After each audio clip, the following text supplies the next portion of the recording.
Dun dun dun.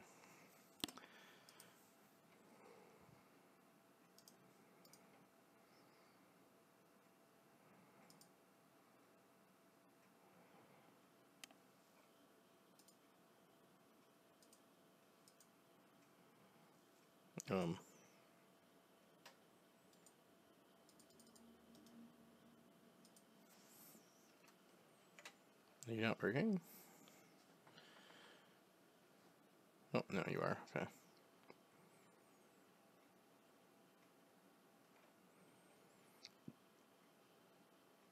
Slow as shit start the tonight. There we go.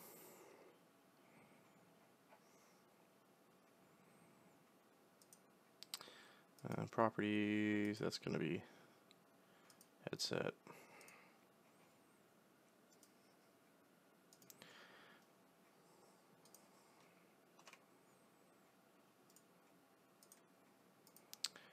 Kabam.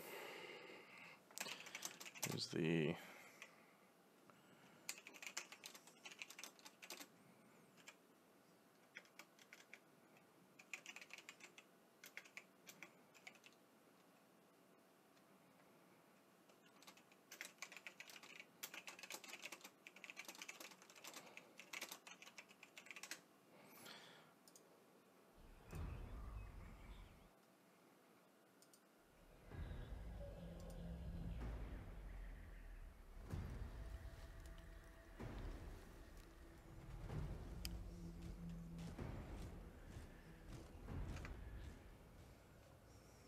Alright. That resolution is wrong.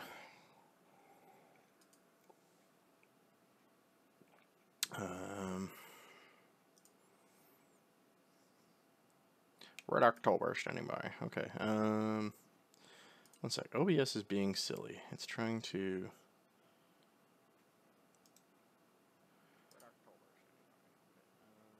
Oh no. No, no, no, no. Shush. I can hear myself. This is going to loop a few times until it fades out.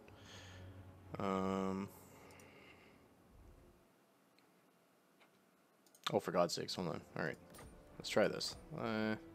Options. Graphics. Running a window.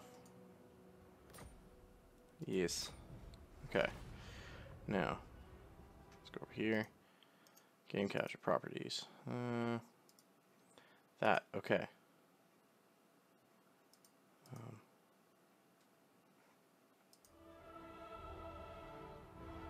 It's still not. What the shit?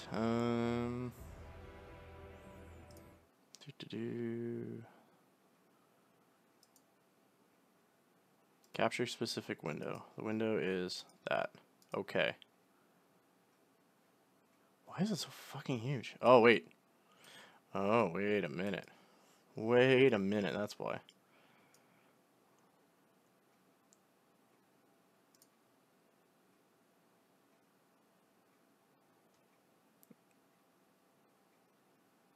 Right after you said not to. Okay, so you're gonna use the Slack chat then. Okay. Seeing this over communications will be blacked out. Text if we need to convey something important. Okay, how's my no, I guess it doesn't really. How's my audio?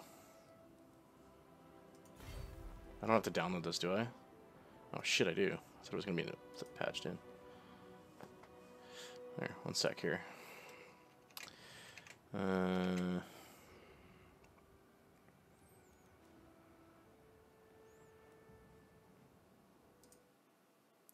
going to have to bail to desktop for a sec. That's Total Warhammer 2. Find more DLC.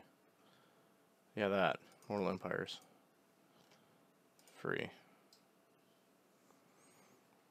Shit is falling down under my desk. What's happening?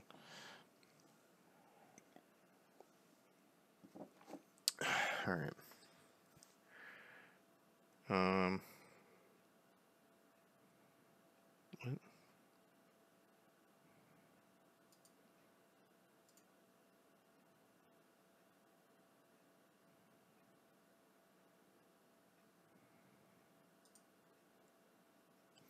Is this its own application? What the hell?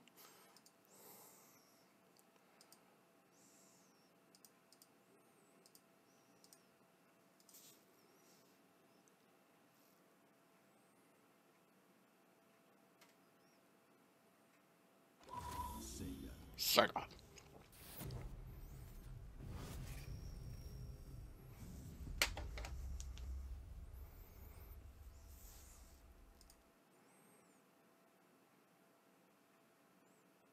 Oh, that sounds like a personal problem, Tisha.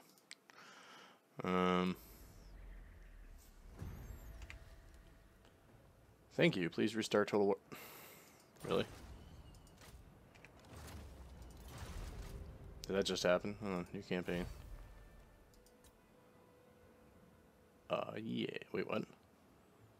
What's all this? Claim free content. Oh, for fuck's sakes. I guess I do have to restart it. I have to do what it said. Library, games, play. That.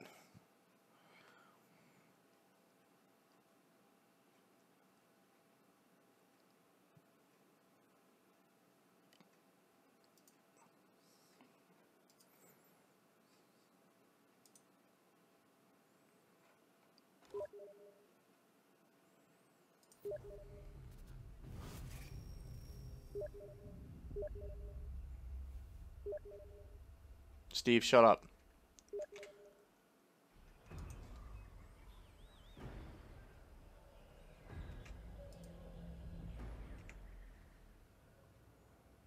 The fuck?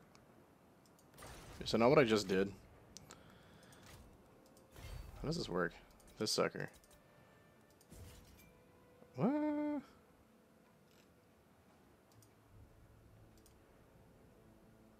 I'm confused.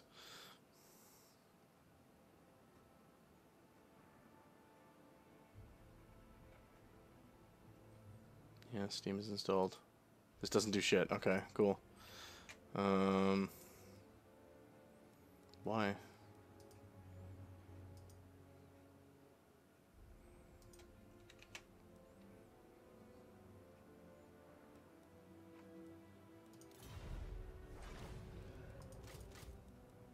I don't need that shit, do I?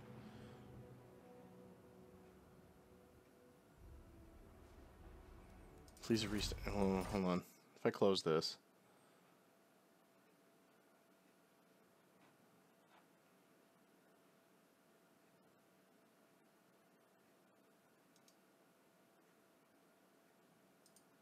Oh, that's okay. No, it's in my Steam DLC shit. I have to activate it. There we go. Yeah, it's downloading.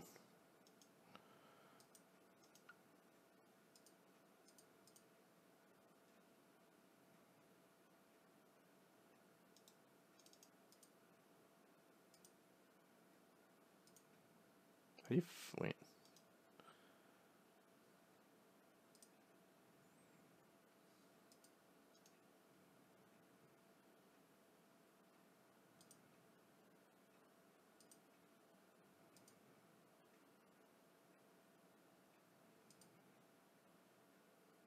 $600 megs. That's better. Okay.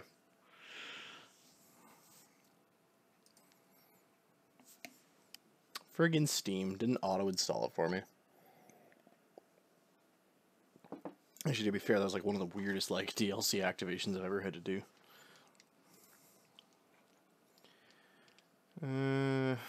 Time remaining 25 seconds. Okay, we're getting somewhere.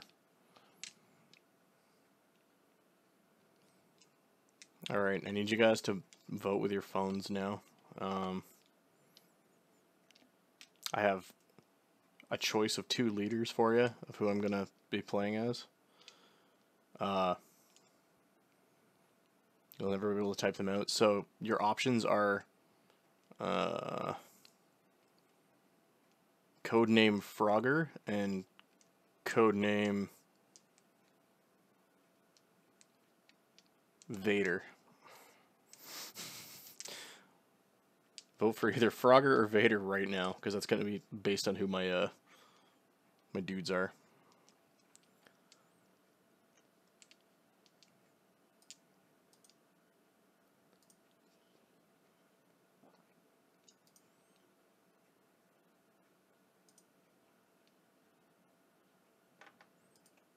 This better fucking work this time, I swear to God.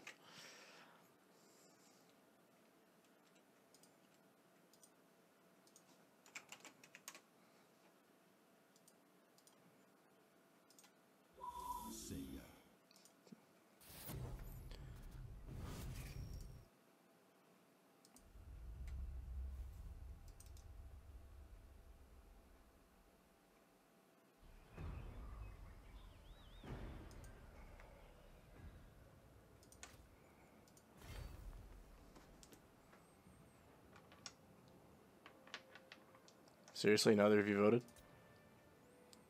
Or not neither of you. Any of you three voted?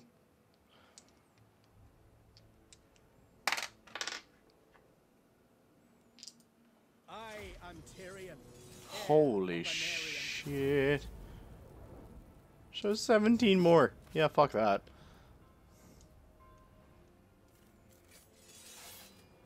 I haven't even looked at some of these ones. I don't know these guys because they're from the first game and I didn't play it. Like...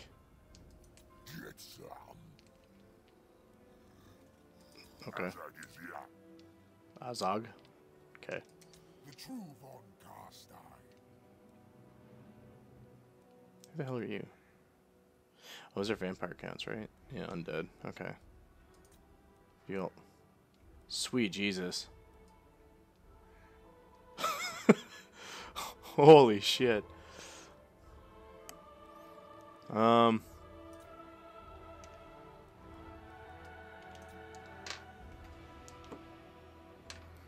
Okay, Tisha. I know you're listening. Frog or crocodile?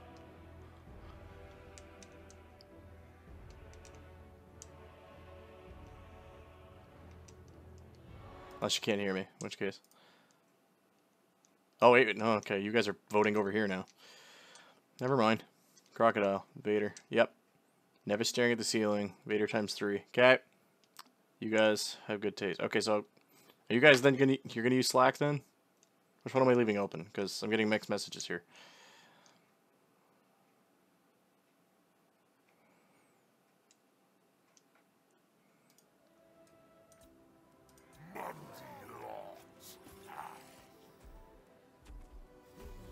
Initial challenge hard. Oh shit. Alright.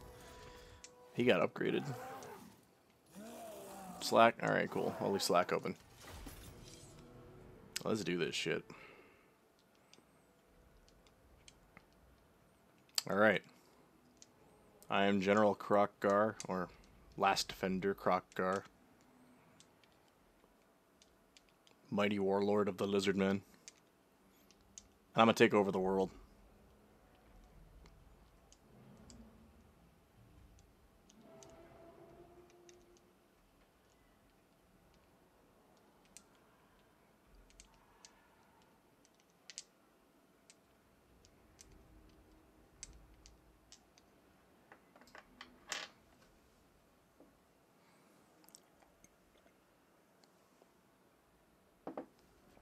Alright, so if I'm using Slack in the other window, as a heads up, if something goes wrong in the stream and it like cuts out or something, let me know ASAP, because like if I got Slack open, I can't see shit, so.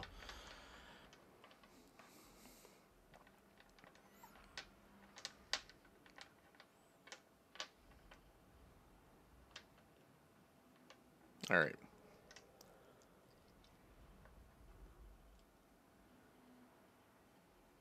Alright.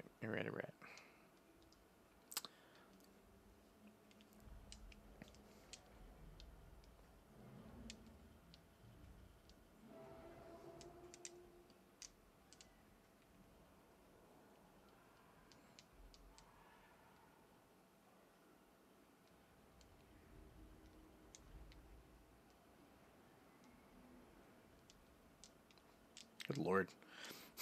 It's the overlay map is like much more detailed than like say Civ 6 or Civ 5. So the once this gets going though, actually it's the first time this has been run on since I rebooted. So it's gonna take a little bit to load everything in the first time. I might even do the loading. Yes, loading dinosaurs. That's actually what it is in fact doing. I'm not kidding. Like, this loading screen is very accurate to what this army is. Like, in every aspect, this is what this army is. Alright. O mighty Krokgar, you find yourself far from home on an expedition to the Southlands. Africa. Yet you are not alone here. Other lizardkin may be found nearby, although their interpretation of the Great Plan may differ from yours. I advise caution. Beyond the jungles lie the barren deserts of the dead. You will find no allies here, and the mountains are not hospitable to your kind.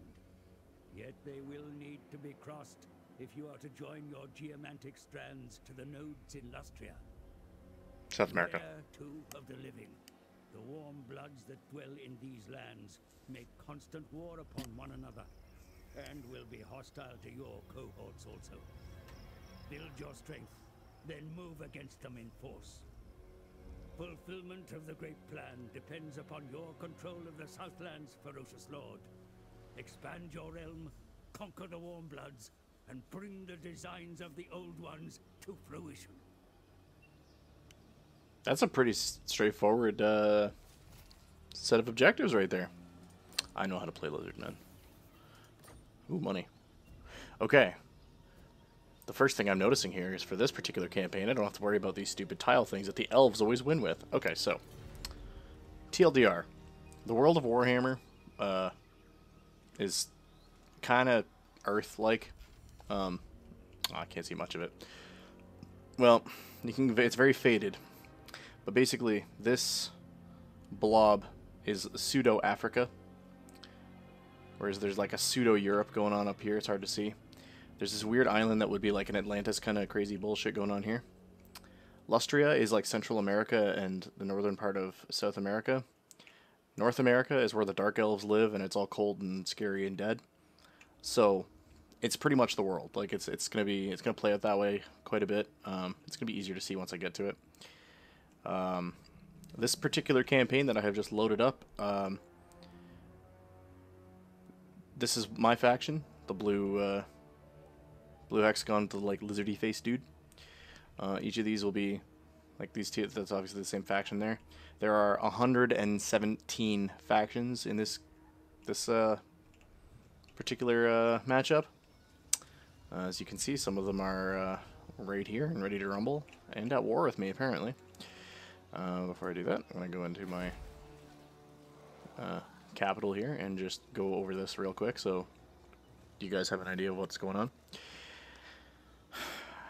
Each of these settlements will be like a city, if you will, in a province, and then the bigger one on the side will always be the capital. The level of the capital is based on the population. On the left side of the screen, it'll give you all the top left half of the screen gives you what this particular upgrade will do. The bottom half is the overall province stats. Corruption is because... Way to make friends, yeah. Corruption in various races spread corruption the same way that in StarCraft the Zerg spread creep to get their shit done. Lizardmen do not have corruption. They prefer untainted. So that's going to be my primary thing, is to untaint everything. I'm technically Demons of Order. So anything like chaos is the complete opposite of everything I do. Income, obvious. Taxation and crap up here. Buildings, this is how the building thing pans out. There's the categories of what you can build. Yeah. Resource-based, basic military, advanced military, defense, infrastructure. There are a few others that won't come up until I've done some tech. Good thing to always have off the hop, though, is either of these. So let's do skink favelas for extra tax. And we'll upgrade my source building. And then we're going to shit stomp some rats. Aw, you're running away, you chicken shit. You know what? Nah, I'll fuck you up. Ooh, one-sided fist fight. Here we go.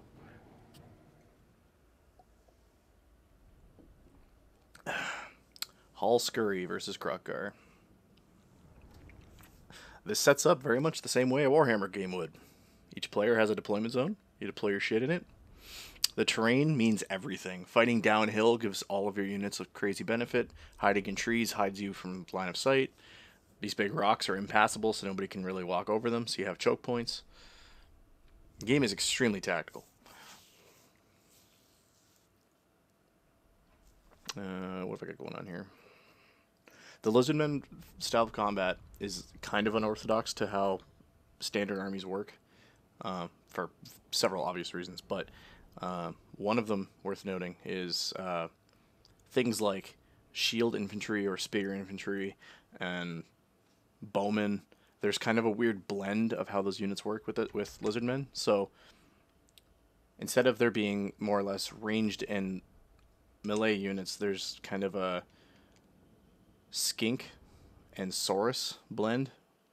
I'll show you what those guys are in a second. Skink cohort. Okay, so skinks.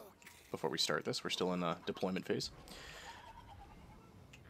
Skinks are lightweight infantry that throw javelins and can go into combat with javelins and shields if they so need to be. They're fast. They're pretty good at demoralizing. On the other side of the fence, we have... Where are my Saurus? Suras. Big burly lizards. They're the beat sticks. They will pretty much never give up in combat. I think they inspire fear in your opponents to make them run away. As you can see, some of them have spears. The weapon types in this game are very much like maces and axes are good against infantry, spears are good against monsters, ranged weapons are good against flying monsters and bigger monsters. Ooh. Here's my boy Krokgar. Oh, too close.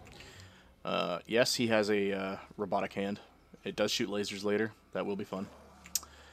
Oh, and I have this thing. This thing will be hilarious, so get ready for this. Alright, let's do deployment here. So they're going to be over here, probably. I don't want to deal with this, so we'll start up on this end. We'll go U2 units. Spread out like that. How many javelin units have I got? 2? Like that. And we'll take Krokgar, slap him up here. Cold One Riders. Okay. This, group 1, lock formation, defensive stance. You and you. Actually, you come up here. You can stay down here. Start battle. Alright, let's see what the rats have.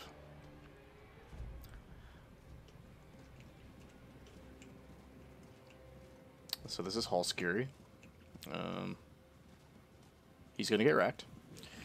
And these are the Skaven infantry. I think these guys are slingers. Okay, so that's their ranged unit, which means they're going to get eaten. Let's move you guys up here. Move you over here. All flare, yeah, pretty much.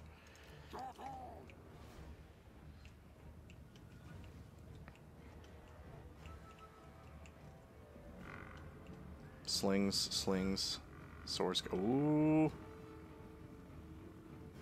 Yeah, they probably see my cold ones. Cavalry are, in a traditional sense, designed to charge in from the side and destroy formations. Most of the time in this game, when a unit is defeated, it's not so much lost all its health and all the units have died. It's more or less it's demoralized and run away. Quipster knows, what was that game called? Lord of the Realms. There's how you'd have like dudes starting to run away at the end instead of just outright dying. This game very much does that, as you will see. You guys can stop running from me now, that'd be great. Actually, you know what? Let's just do something funny. He will survive. That's the thing I love about Stegodons. He's gonna lumber his way in there.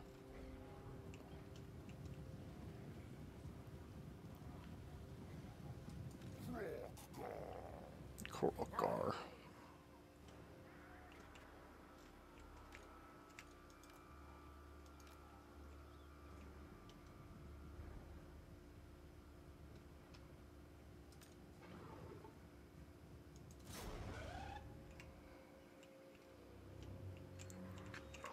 Horned rat's teeth.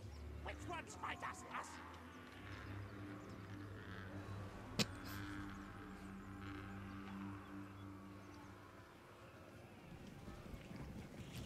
Look at the number of models on or models, number of like characters on screen.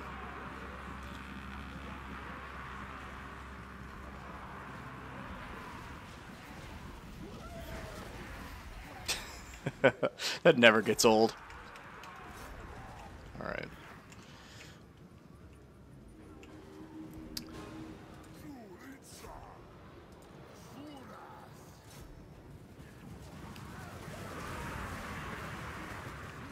Keeping in mind, there's just so many of these dudes going on at once. This is a small-scale fight. This is an early game small-scale fight. Just look how many idiots there are going on here. You guys, come up here. They're already retreating. Okay.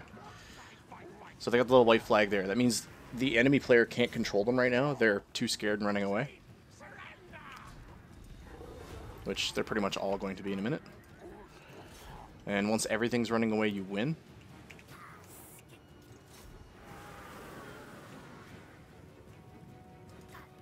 Screw it.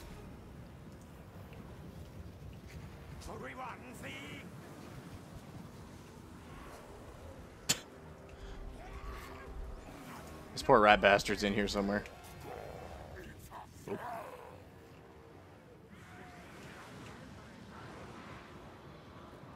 No. So this unit right here used up all of its ammunition. So now it's going into melee mode. These guys are almost out, so I'm going to switch them to melee mode.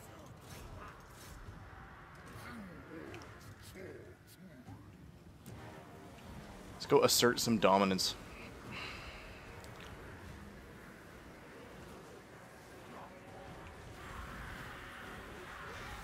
These Cold One riders are just literally standing on the enemy.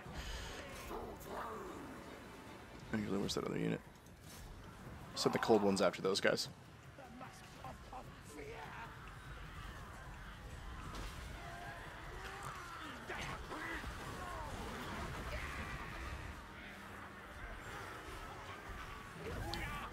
I don't know how, I'm still blown away by how much crap can be going on at once in a battle, and it doesn't seem to drop frames. It's great.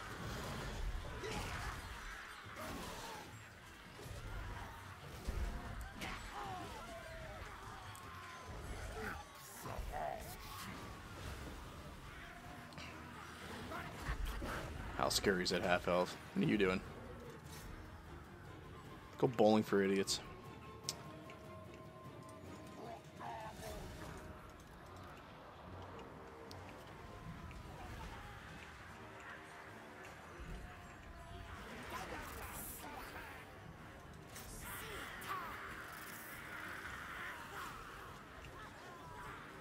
Apparently these skinks don't want to follow orders. They're going to sit here and fight with Krokkar. What's nearby here? Sora's beat sticks, come here.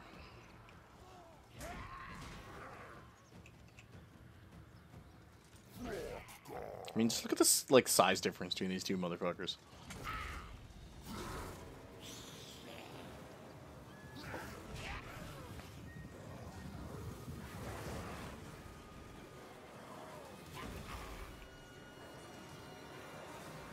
Oh, he's about to get messed up.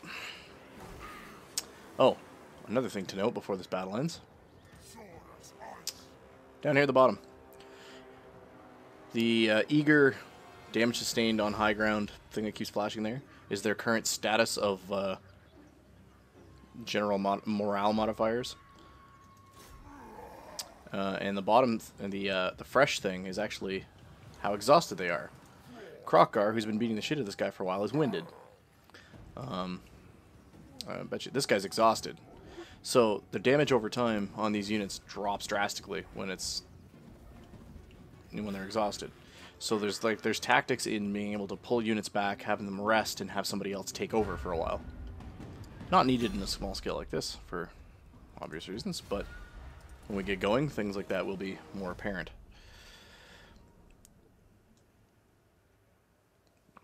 I only lost 34 lizards out of the 428 I showed up with. This is fairly in-depth, and that's just a light scale bet. Like, I have no crazy infantry here. Yeah, what he said. Alright, so I got some money. Krokkar leveled up. And before we leave the battle, I have the option of what to do with the captured enemies. I captured 45 rats. So, I can release the captives, which gives me money, but lowers my casualty replenishment rate, which these health bars are by unit strength.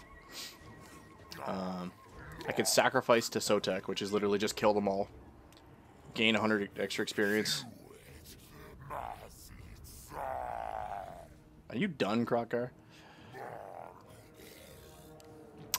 Leadership +4, it's to stop dudes from running away more.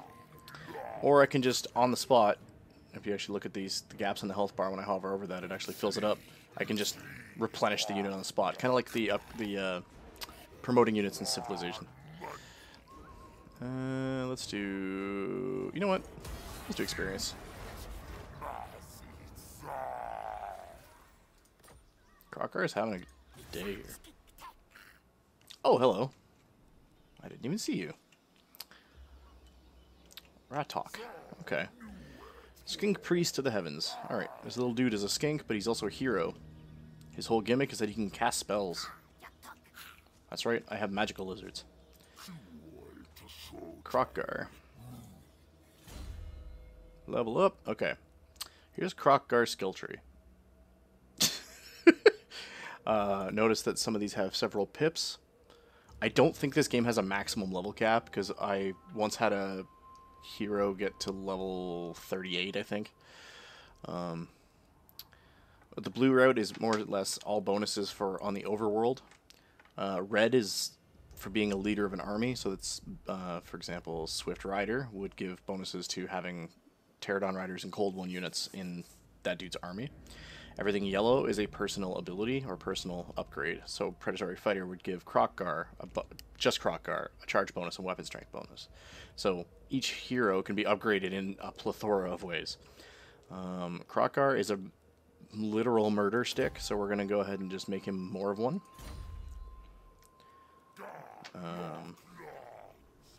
Not much else I can do this turn, so I'm going to end my turn.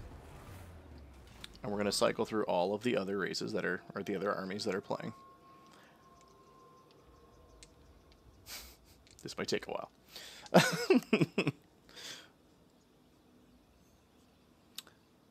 Unlike city-states in Civilization, all of these are players, quote-unquote, if you will. AI players. Granted, there are many that are the same races. So, for example, over here, just based on the shape of this interesting badge, I know these guys are lizard men as well, but they're not the same faction as me.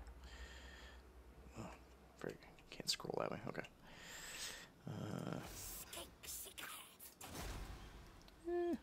Join Krokkar. Krokkar. Loot the place. Oh, he doesn't have to move.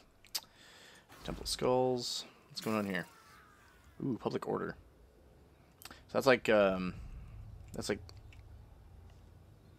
can't remember if Civilization of Happiness worked the same way it does in this game. Fast forward. If a province gets too unhappy, it'll spawn a rebellious army that tries to overthrow your government.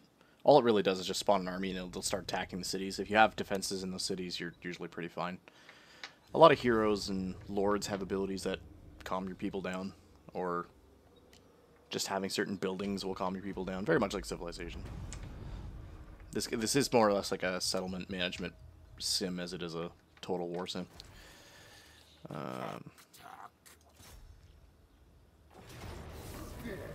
Ooh, look at that, the Skaven live here. Normally, you can see if another army or another faction owns a town, or owns a settlement. Skaven, their ability is that all of their settlements appear to be ruins. So every once in a while I'll come across something that's like, oh, it's an abandoned settlement. No, just kidding, it's actually a Skaven hideout. Apparently I'm very favored for this battle, so let's go ahead and just do it.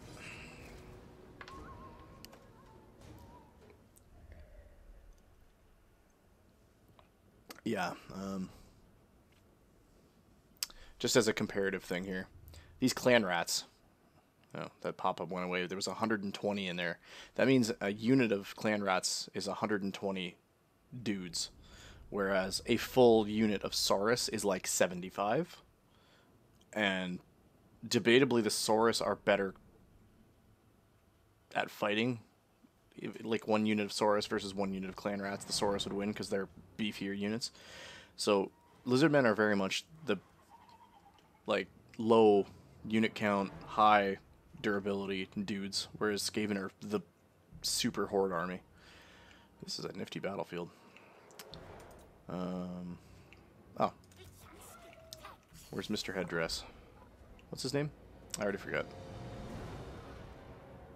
Ratok. Okay. Hello, Ratok. He's very priesty. And he can cast spells. Okay. Alright. Similar formation to last time. Minor variants.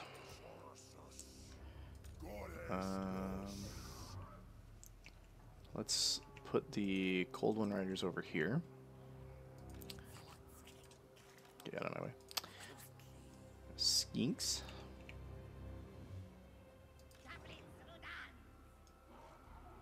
Skinks.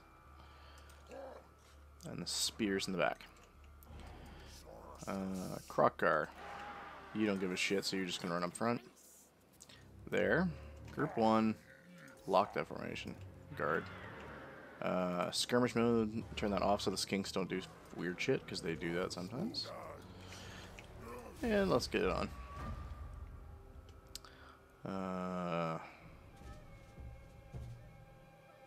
Hello?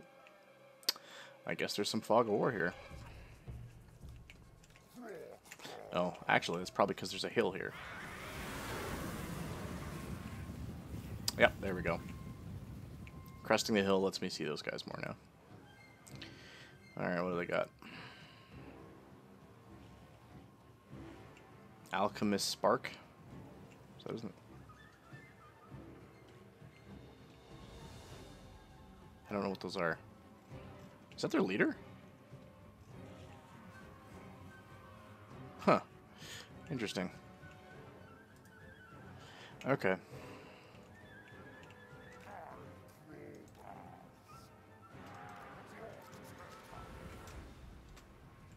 So we're gonna do that.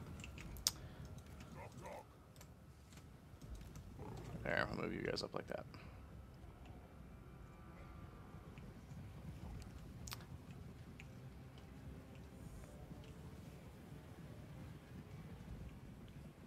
What are you? Night Runners. Okay, these guys are entertaining. That's their more the hybrid ranged close combat dudes. I think they're just little assassin dudes who throw things at you.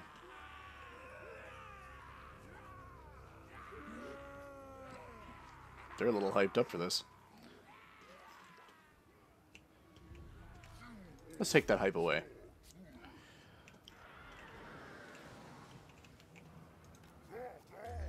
Oops. Wrong button. Spacebar. Yeah.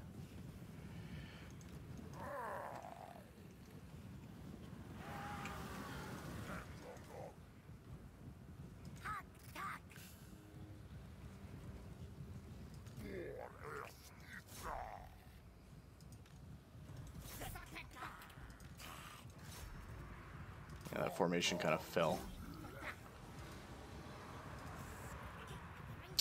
Cold-blooded. On Krokgar.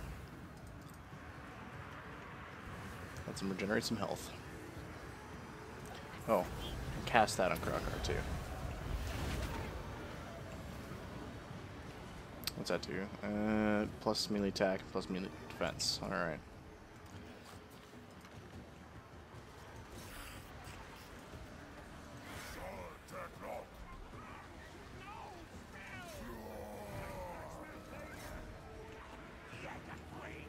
Where's the spear dudes at?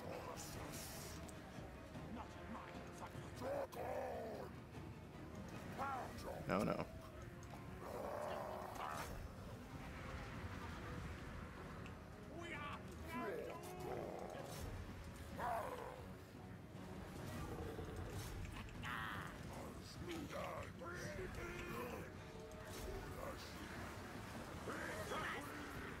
These skinks are running out of ammo real quick.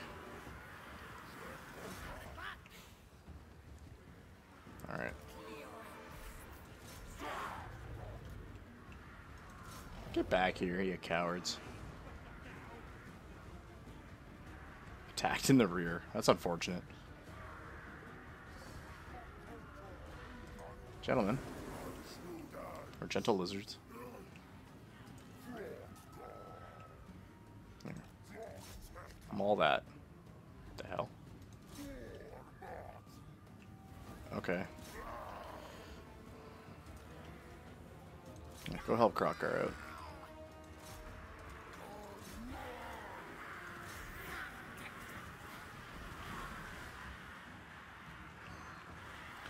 Crocker is such a murder stick that he actually shouldn't be taking a whole lot of damage from being literally in the thick of it. It's kind of like his favorite thing to do. So he'll have, like, in most of these, like, future conflicts, he'll be, like, the first one to dive in like this. Ooh, that was cool. Not worth it.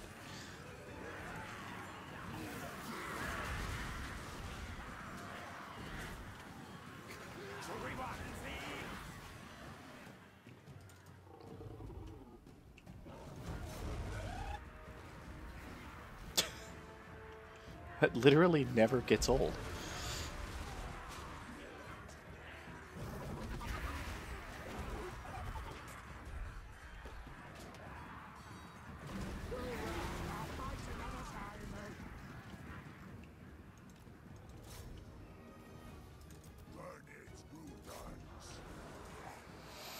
Alright, you guys are nice and rested. Get up there.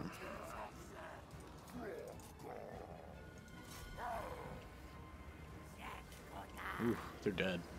They did. Go get them. Typically, if they know they're screwed, they won't try a whole lot because they know that they can't. Like especially for that Skaven army, they had nothing. Like clan rats are meant to die, and that's the majority of what they had for units.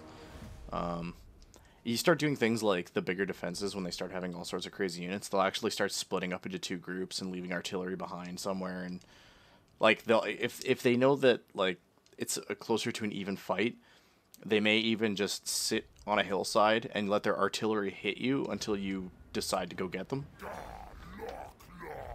It's just this first couple is because they stood no chance. There was not the AI was just kind of like, well, I'm fucked, so they just kind of let it happen. All right, I now have two settlements: Serpent Coast and Temple of Skulls.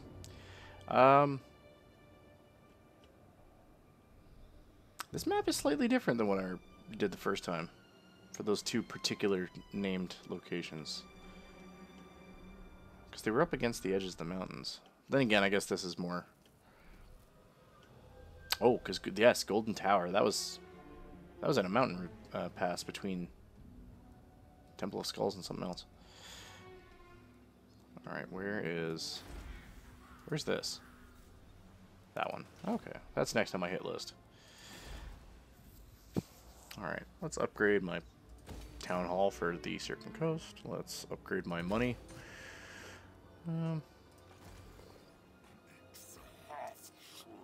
Unless you guys do that. Technology tree. Well, I guess I can only do that right now, which is good. Plus 5 defense for source units. Let's make them beefier. Crocker. In first sort of order. Why not?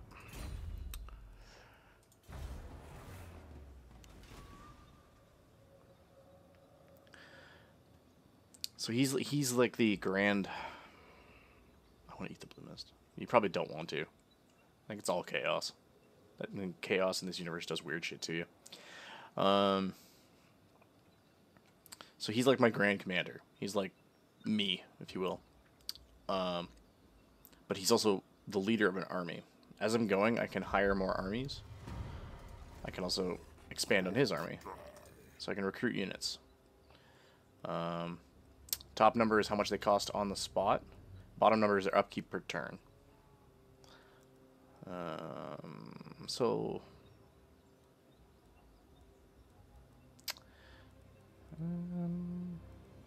these guys are always a hit, and oh, I don't know. The spear guys are fun. Let's do one of those, and actually let's do two of those. All right. So Krokkar's units, or Krokkar's squad is going to hold up here. Oh, they hit right. Situations or stances. So normally you're in stance none, which just gives you any bonuses, but you can change the stance of an army to give it different properties. Stance march just lets you move farther, but tires you out, and yeah, there's all the detrimental shit that goes on there. Ambush, which actually makes them invisible to other players, and if a warring faction goes across where you have an ambush, it'll start a battle in which their deployment zone is in the middle and they don't get to configure their units. The match just starts for them, and your deployment is all around them. It's actually kind of cool. Encampment is just kind of just like hold still, don't do anything, and it's like the in Civ 5 there's that like you could have units stand still and heal over time. Channeling, it's mostly just so you have a Winds of Magic power reserve, which is for wizards.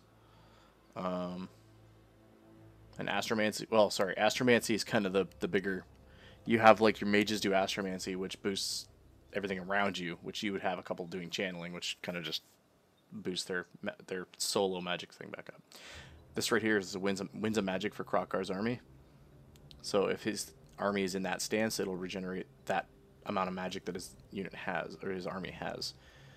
This dude's the only one that can use it, and to be fair, some of the better abilities don't cost much, so you don't really have to do a whole lot with that.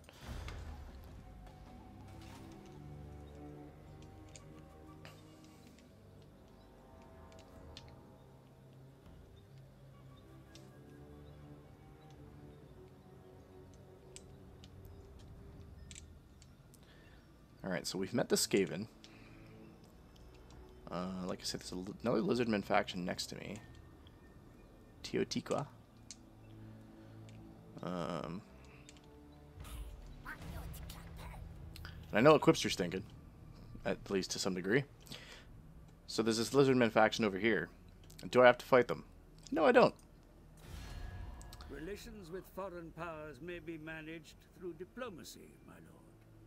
Consider your situation carefully before accepting any agreement. Like that man said. So, my relationship with this Otluax. Oh, Quipster left. Alright, well, still, we have this. So, Otluax, also Lizardmen. Strength rank, yeah, okay, minor power, cold-blooded logic, that's cool.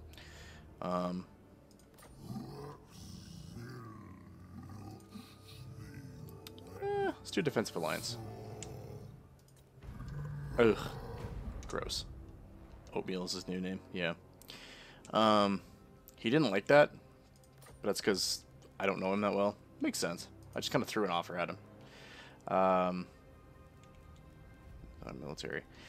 Join Confederation is one of the coolest things ever. So, much later in the game, if there's a bunch of Lizardman factions left over, and they all really like me, and I'm a pretty decent power, I can ask them to join my Confederation, which literally just merges them into my army, and I control all of it as my army. So, as the example, these are currently his. If I was in a position where he liked that concept, I did a join Confederation, I would suddenly have these and these as if they were all my army, and all of his resources would become mine. So there are diplomatic things you can do. That Confederation thing only works for other races of this, or other armies of the same race. So I can't do it to Chaos or Men of the Coast or Beastmen or Vampires. I can only do it to other Lizardmen.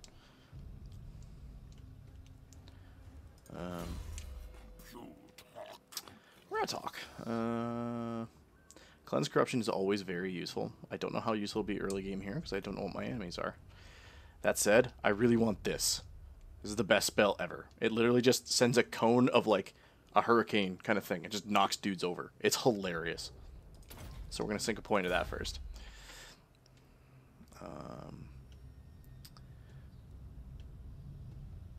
Cursed jungle, huh? Alright, well. Wait, no, no, no, no. What are you doing?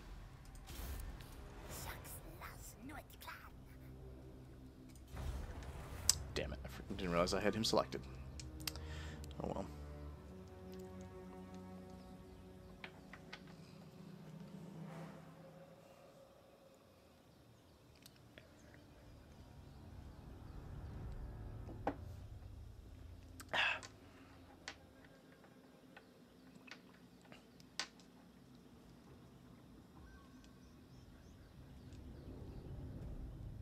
Varg.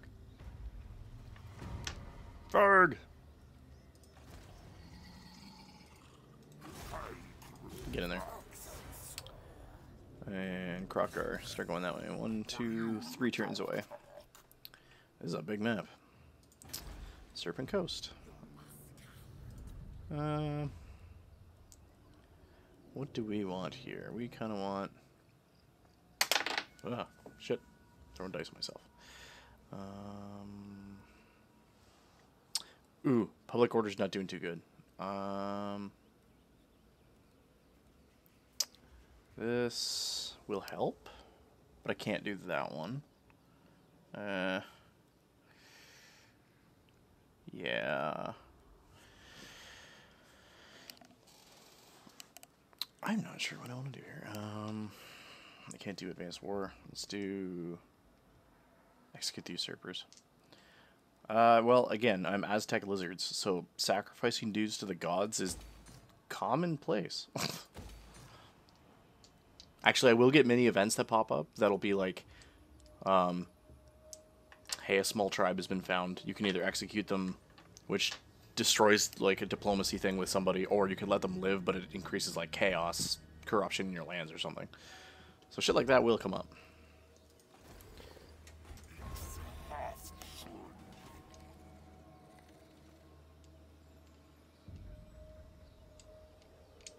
Sacrificing hot chocolate.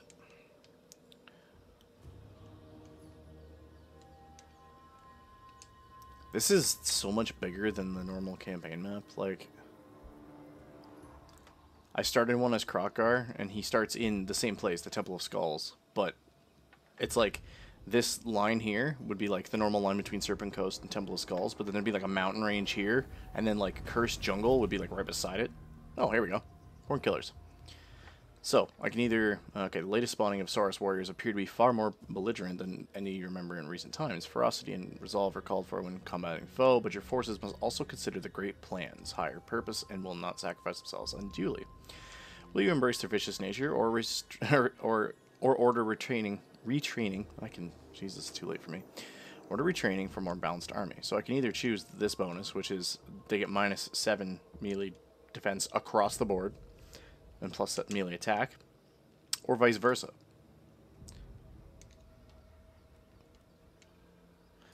I have to agree. Having lizardmen with attack power is disgusting.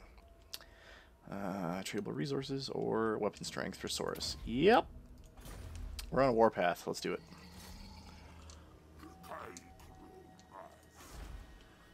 Actually, no, I'll leave him here.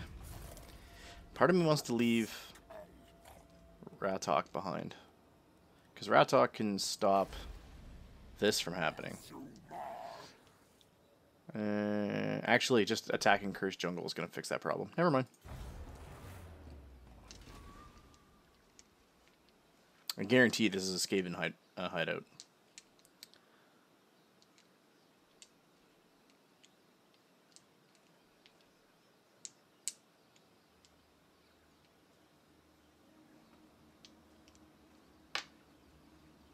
Oh, fancy headdress man. He's gonna be the main character. I'm telling you. So you have like your generals or your I can't remember if they're heroes. There's two of them. Hold on, let me check here. Lords and heroes. Okay, so lords are like Krokkar and Crest here and Rax Tulan and Trapt Opstart. Jesus Christ. They will be their own army entity like this, and you can attach as many, well, up to 20 units attached to any of these dudes.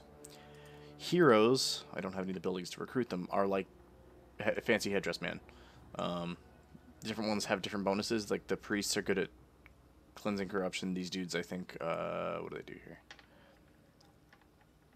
Okay, so they're good at construction shit and logistics, and then these dudes are good at crushing. They train units in the armies they're attached to, and they're also really good at maintaining order and happiness, which public order. They'll increase public order passively. So, but you can slap them in here, and a hero source Old Blood is very much the same as Krokkar, just not as badass because Krokkar has robotic arm. Alright, let's see if these Skaven give me any more problems. Woo! Now we're talking. Okay. Just want to point out the Skaven thing here again.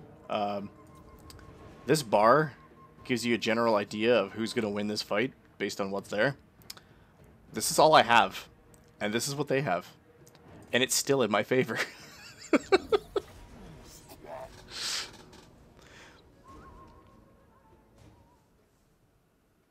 Allies, right. So, some battles are... almost every battle is generally between an army figurehead and another army figurehead. Any other neighboring armies that are close enough to assist will show up as allies to either side.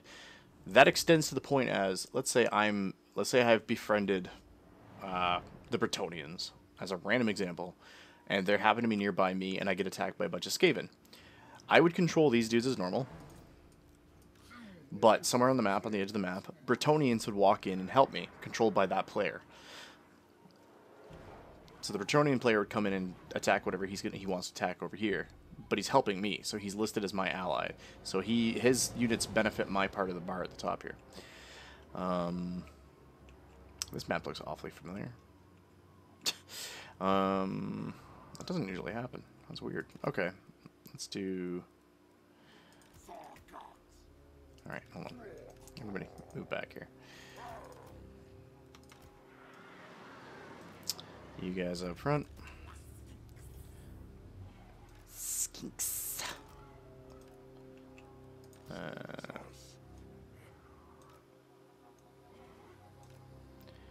Alright.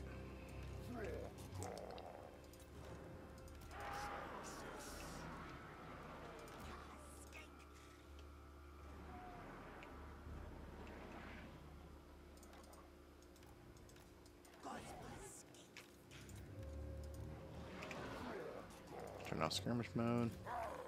And we'll do that. You guys start in the trees. You just run up the side of the field here.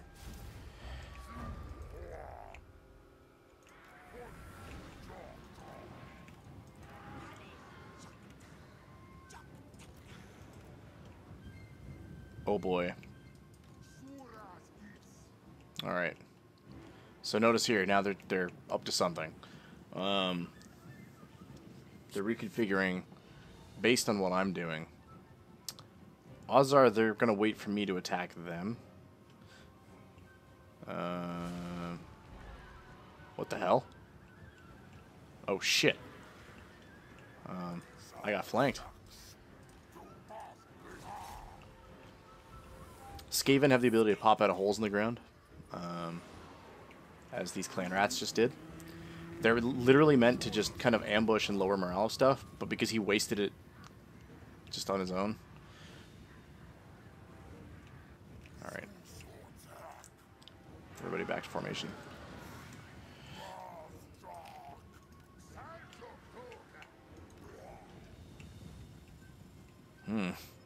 I don't want to charge headlong into that, because that could be bad.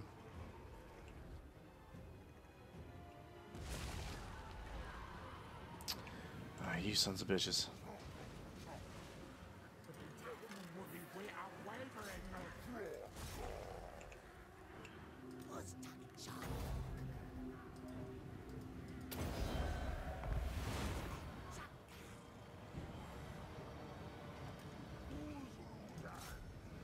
I'm gonna send my Velociraptors after them. Alright.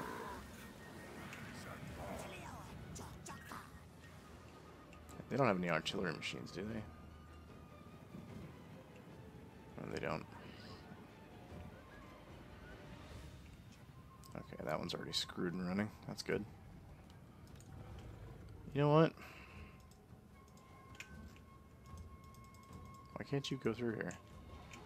Oh, because I don't have you selected.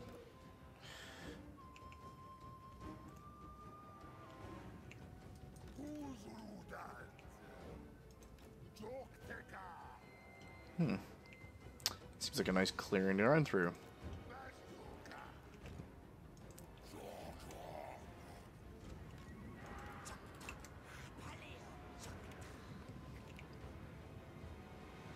Oh boy.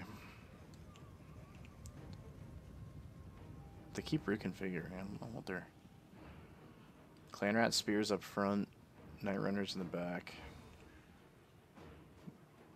Yeah, they're keeping most of their melee units up front, as you would. The enemy gets close. So what we're gonna do?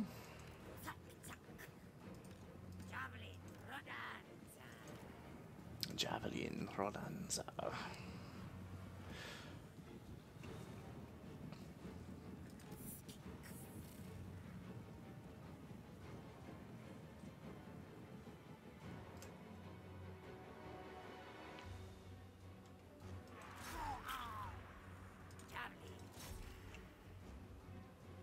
There we go.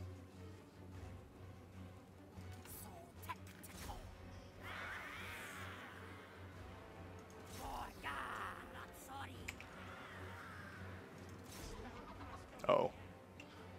There we go.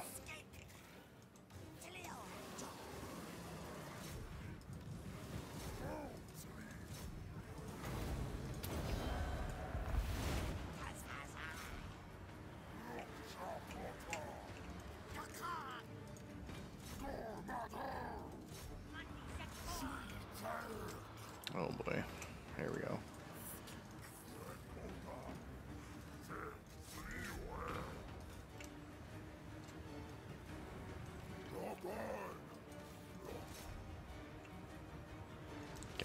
Get him.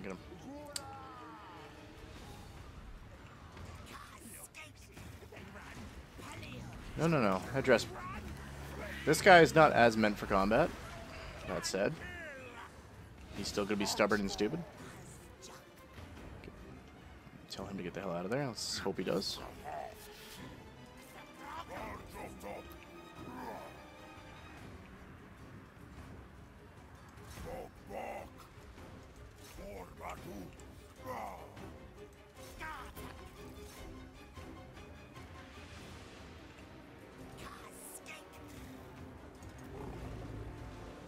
There we go. Winded. Okay.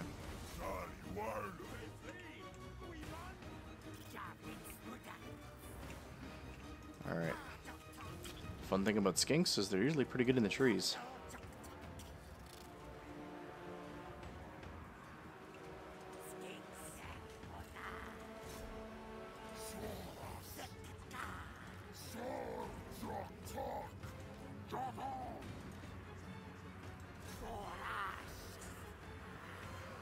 Switch the units up here. Let the melee guys... sorry, they're not really melee guys. They're javelin throwers with shields. They're gonna go poke the dudes in the face for a bit. And let these Saurus warriors regenerate. Oh, Jesus. You guys are taking some casualties. Hit those guys. Yeah, that's a problem.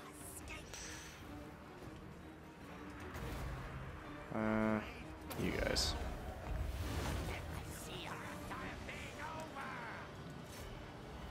See if we can get the Stegodon to help there.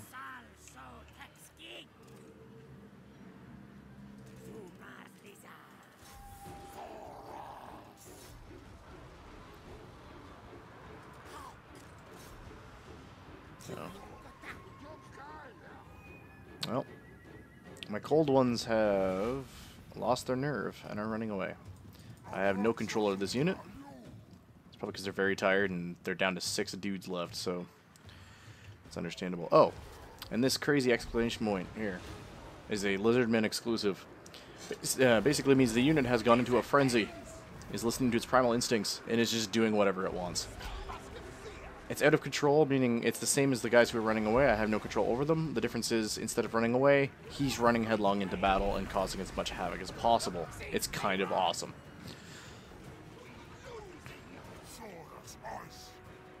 Alright, these guys have rallied. But, you know what? I think they've done enough. Let's get them over here, out of harm's way. Don't want to lose them.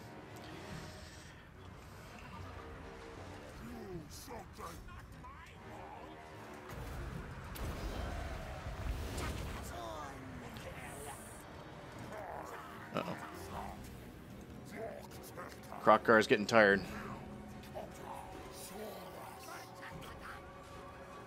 And he's running. Awkward.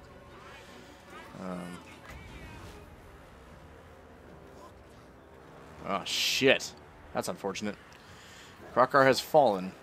Seeing as he's the main lord, he will not stay permanently dead. He'll be, like, out of it for a few game turns. Then I have to rebuy him. Do me a solid and kill that guy.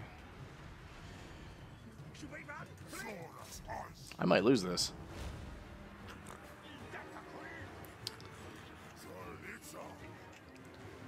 Alright.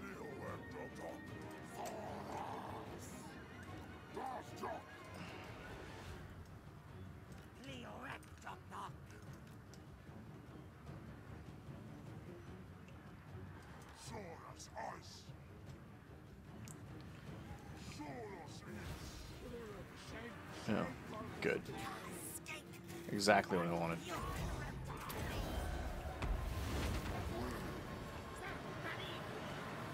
There are just too many rats. Actually, that's the funny thing, is there's this bar up here does sway based on like what it thinks is like, well, the morale of whoever's winning. I'm still pretty close considering I've lost my HQ. Use that on yourself. What are you doing? Oh. He's still fucking shit up. This guy's amazing. Yeah. Skink Priest is not made for combat, but he'll be fine. Oh, yeah, I know, he scared them away. Get him, get him, get him, get him, get him, get him. Fight him, fight him.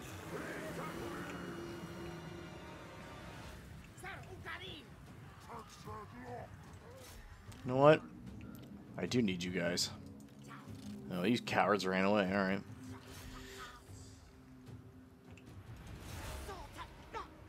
Nothing over here I have control over. They're all losing their shit, so I pretty much have this guy to rely on. And these 6 wounded individuals. You guys are running. Great. Ooh, I got control back on one of you.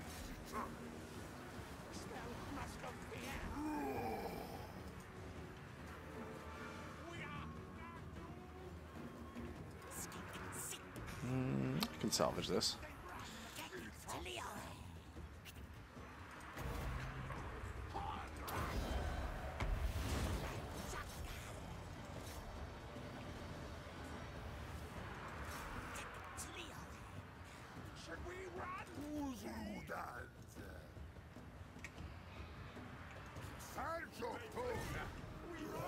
They might die, but whatever.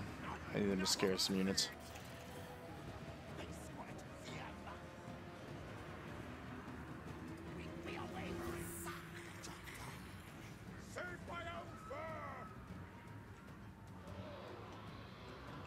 Ooh, look at that. A lot of rats are running.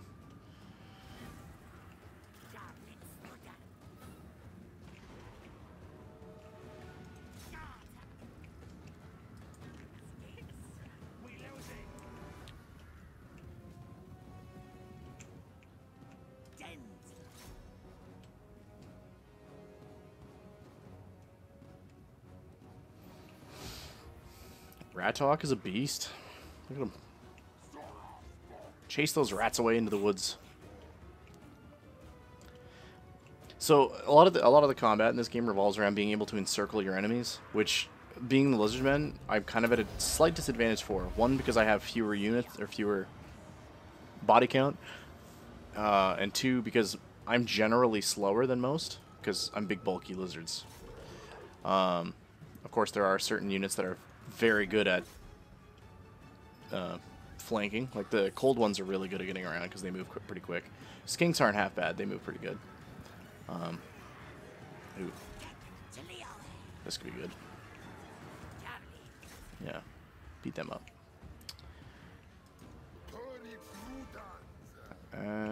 Most you dudes are leaving. Let's who do I chase here? The spears. They're not running yet.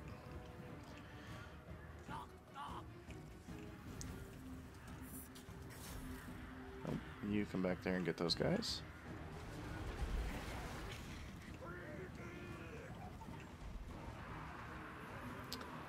I honestly love these dudes because they're very autonomous. The big dinosaurs. You just kind of throw them into combat and just let them... They demoralize really well. There's 3 major dinosaurs that all kind of have an expertise. Like, these guys are really good at causing fear. The Bastillodons are really tanky and will take... Oh, look at that! Eat shit. Yeah. Pirate... Yeah... I mean, I lost my lord. He's dead. He got 135 body count before he went down. Just want to point that out. He's kind of a bitch. Look at... Come on. These guys got more kills than him. Normally he has more kills than, like, everyone else combined. Oh, Jesus Christ. 344.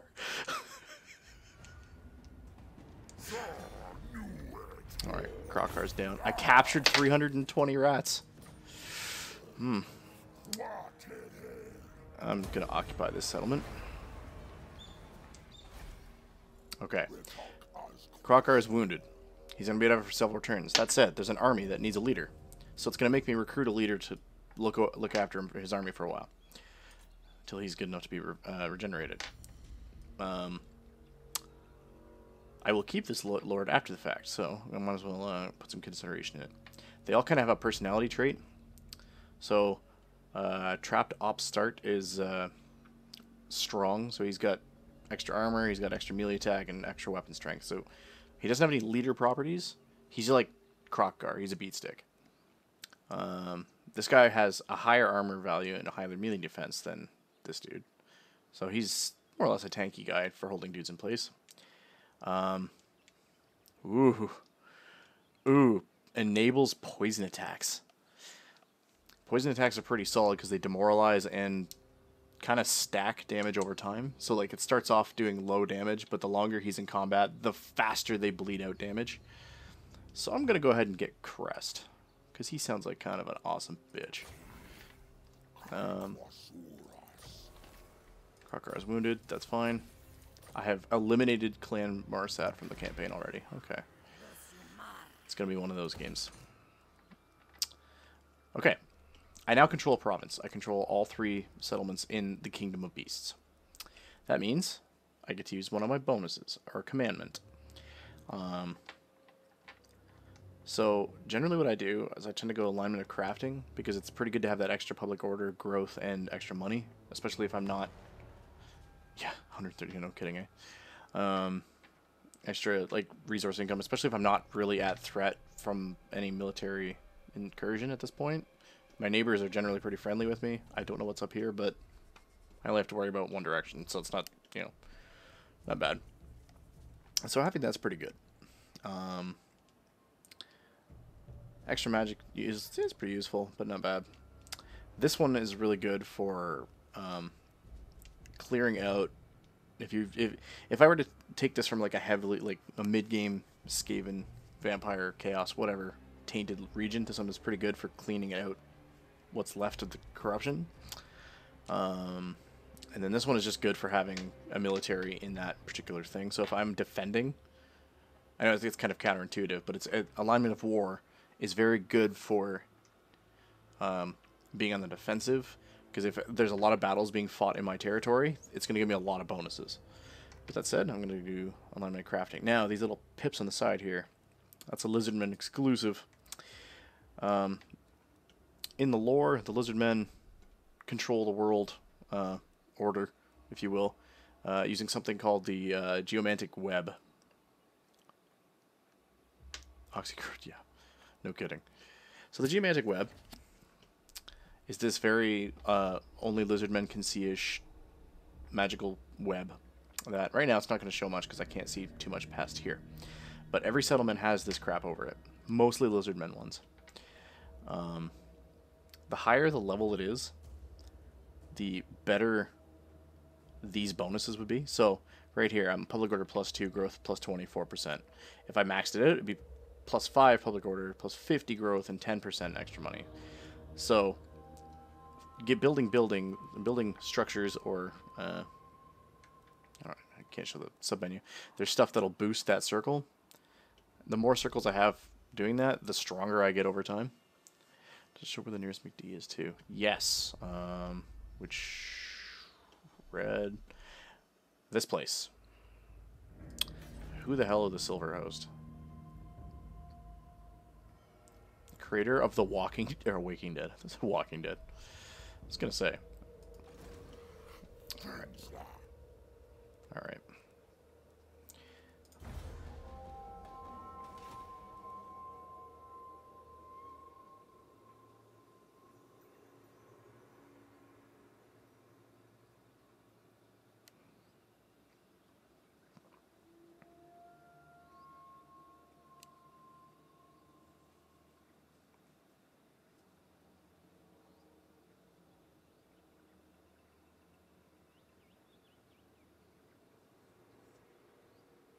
Good lord.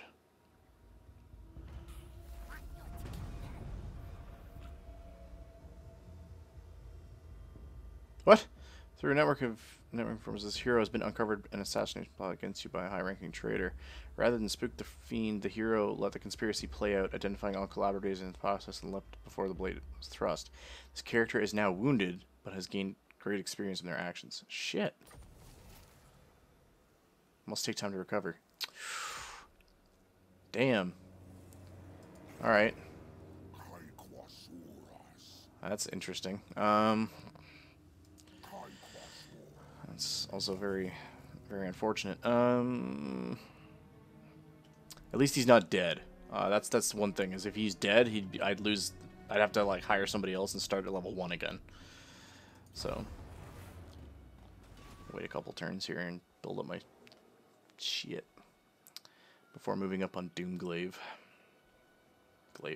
Doomglade.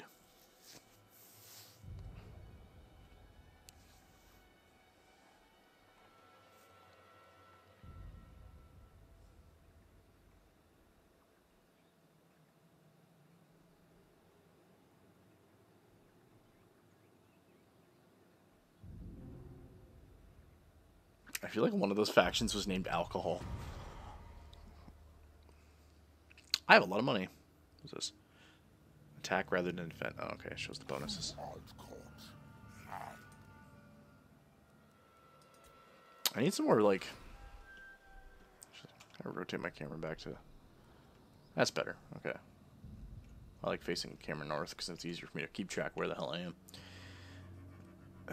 You bros are alright. I wonder who the hell lives here. Let's go say hi.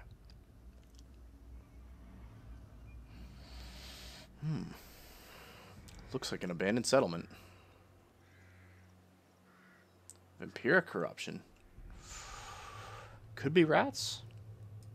Might just actually be open. There are some of these that will be actual ruins. And when I go into them, I can either colonize them for a lot of money or go treasure hunting, which usually starts a whole chain of events.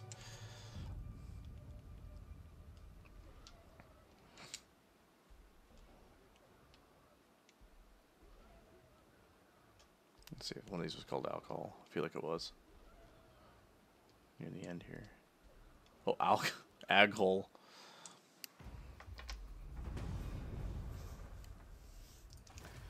Alright.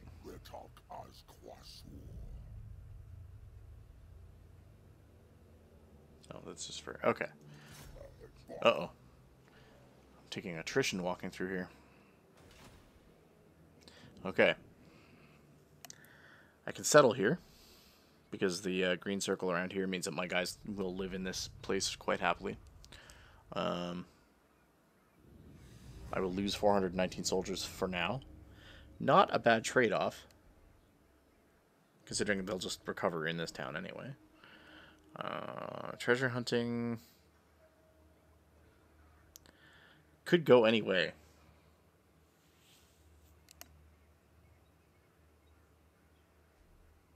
I do have the money. Might as well. See how that chopped down my army pretty good? It's because most of the lizards became settlers. That said, this place has 100% vampiric corruption. Oh dear. That's kind of terrible. Gonna have to do something about that. Public order's gonna go down steadily too.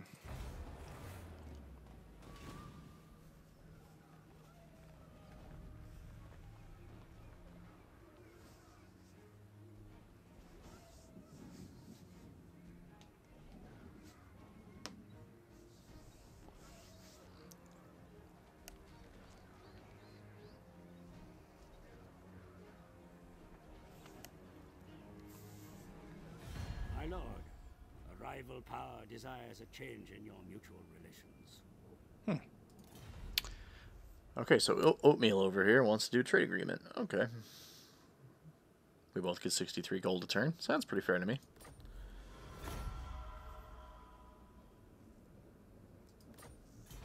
Alright. I have a friend. This is pretty good, especially that he's right here, because he's kind of blocking whoever this red faction is. Your prestige grows, my lord. I did a News of quest. Your conquest spreads far and wide. Your developing power is noted by even the most distant of kings and bestial lords. Score. Alright. Occupy loot, raise 3. I didn't even know I had this objective. Okay. So, I got some money. Some money. And... Good lord.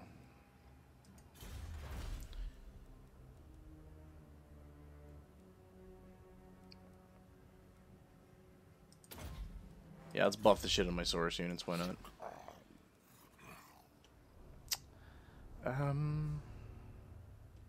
What was your ability again? Cunning. Poison attacks. Right. Handsome devil. Yeah, who the hell are you? I guess Silver Host would be vampires, huh?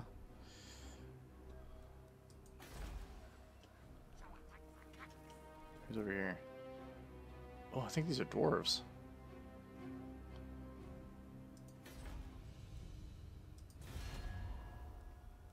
Anad? Yep, dwarf realm. This night. Undead. Awkward. Alright. If I want to wage war on this asshole, I'm probably going up this way. So, I guess I'd better hold tight while my guys heal.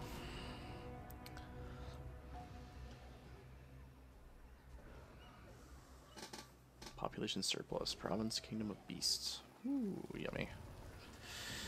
Population surplus is always fun. Wait, Kingdom of Beasts. Oh boy. Oh no, never mind. That's my... There's like a faction in Warhammer called like the Legion of Beasts, or the Beastmen Kingdoms. Something along those lines. There we go. Ooh, an objective. Raise or sack the following settlement.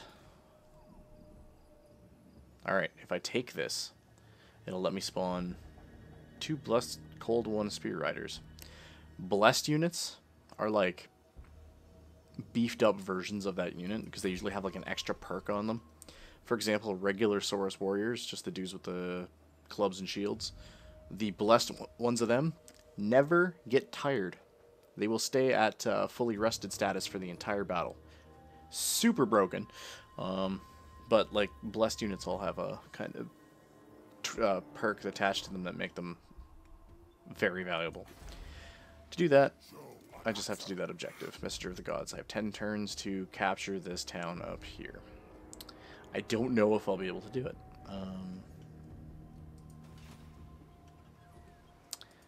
Cursed Jungle. Oh wait, since we're here, Krokgar, get the fuck back into duty.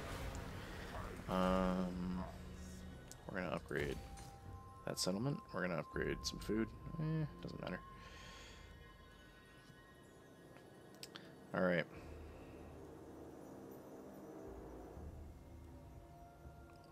What do you do? Recruitment costs for skinks.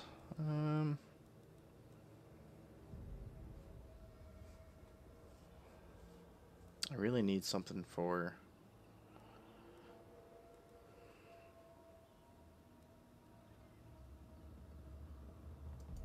I guess I'll do the stone marker. Which reminds me as well. Oh yeah, I guess he'll come back when he's alive. Okay, Cursed Jungle. Oh, alright, let's do that. Glade. Oh, right, we're over here.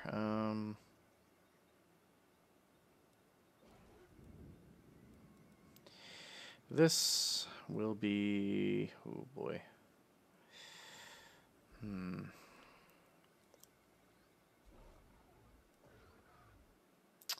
Yeah, as fun as those are. Croxigers. Ooh, yeah, we're gonna do the skink battalion up here. Krokgar. You know what? Let's beef you out here a bit. Let's go, there. In 3 turns, Krokgar is gonna have his own army. Or, well, I mean, he already had his own army, but he's gonna have another army. So then I'll have 2 of these warlords that I can send around. Crest and Krokgar.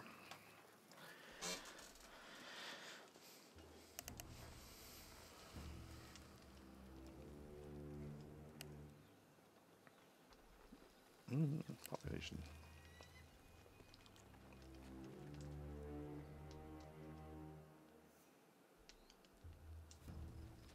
War declared.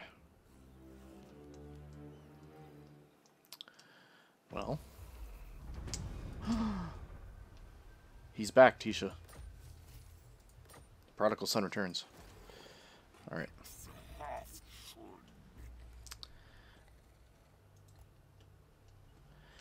Since he's on his own and wandering around like a silly person, we can, yeah, we can send him to steal some technology.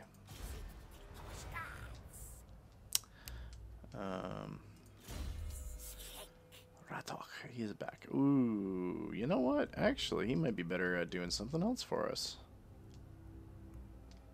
Oh, I'm torn. He has 2 skill points. We're putting 1 there and 1 there.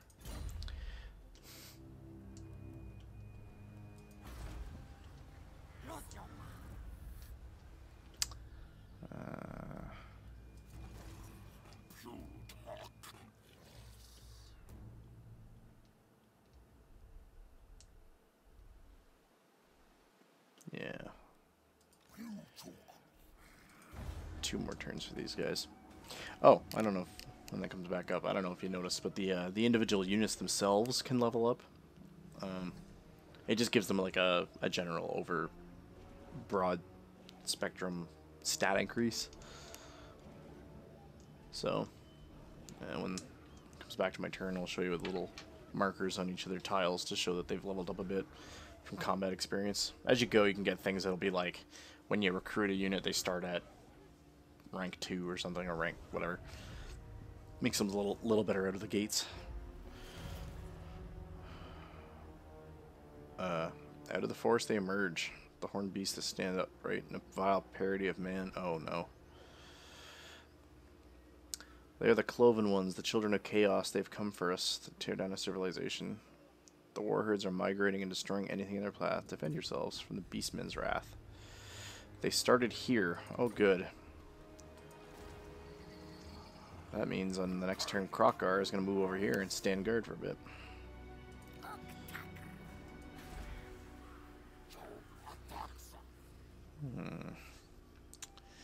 That's unfortunate.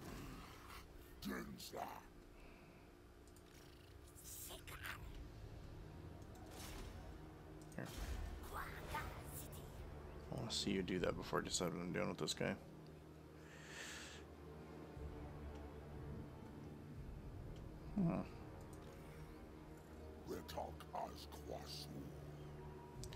I just realized moving through my own province here is going to cause problems. Impure corruption. Yeah. I almost want to keep him in here and try to lower the corruption first, because then my army can move and not take damage.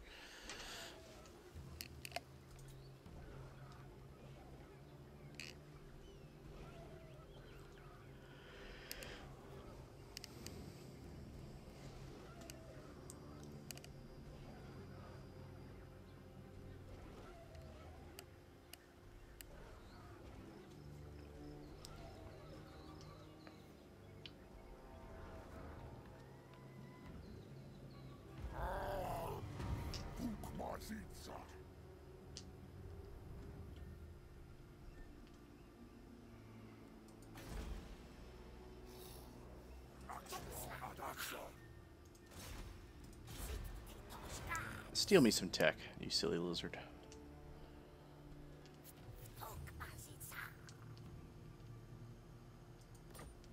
Oh, he leveled up from that. Crocker sounds happy. Over here. Aha, there's the beastmen.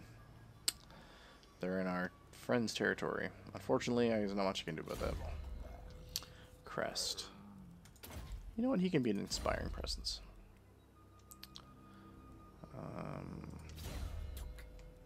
Yeah.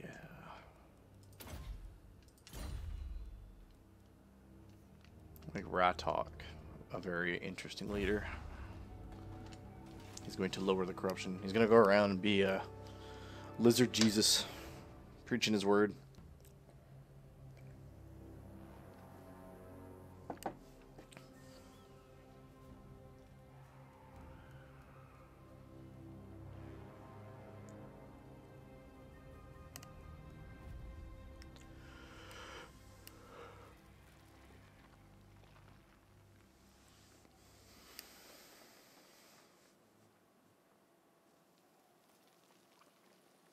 Abominations.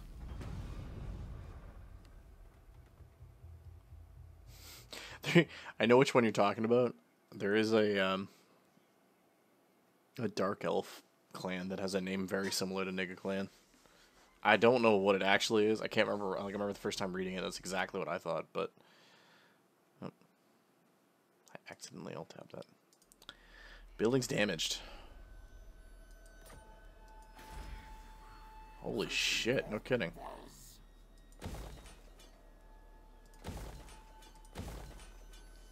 Well, that was unfortunate and rude. I need some more money. Temple Skulls. So you are... Ah, here we go. This boosts the Geomantic Pylon, or the Geomantic Web, so... let's go that way.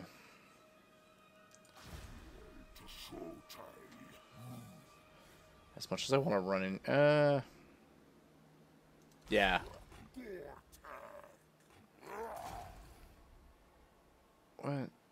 Blood Axe Tribe. Yeah, no, I want to help my lizard bros out.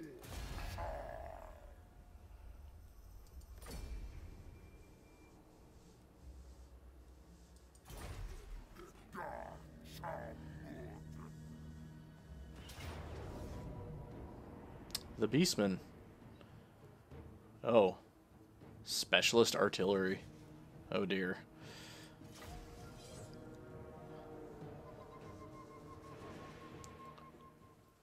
This is going to be a pretty rough battle. Fairly flat terrain. Can use the trees to my advantage to hide some stuff, but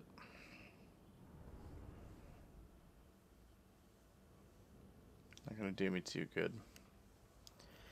I don't have any ranged units in this particular army, but everybody's durable. Oh. Okay. That's new. Huh.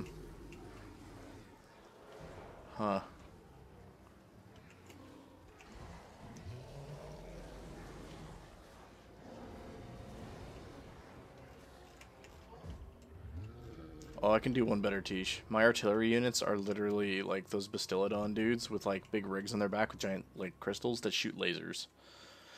I shit you not, I have lasers as an artillery weapon. Alright. Alright, we're coming up with a weird friggin' formation for this shit. Alright.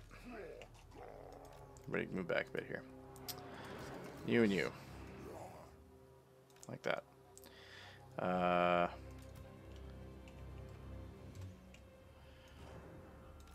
Not that far. That's one unit like that. One unit like that. And that's a little more merged than I want it to be. Good. Source spears.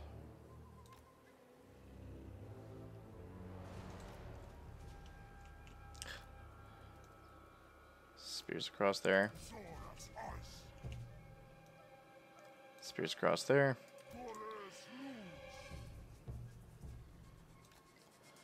Blob 1. Blob 2. Crocker. Blocked. Let's do this.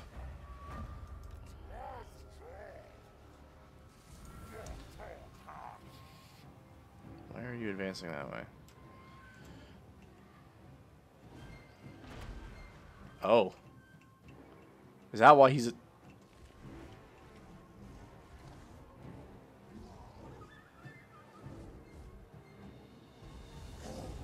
You've got to be shitting me. Holy fuck, he's actually... Alright. Go get him. Fuck that noise.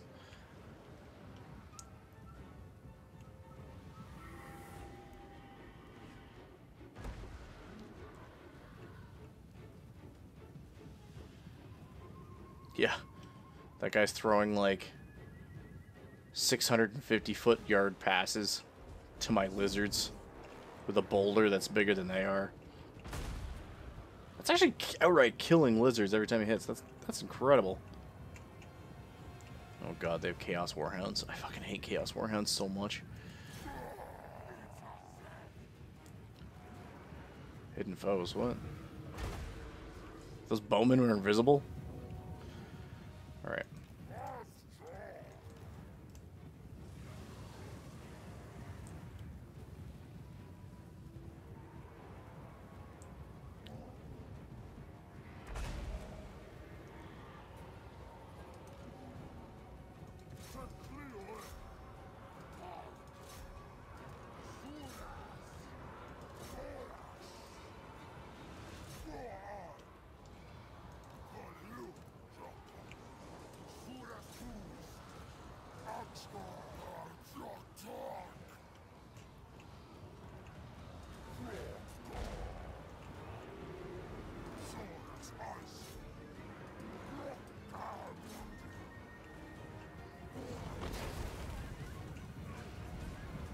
Stabby, stabby.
Bite him in the dick.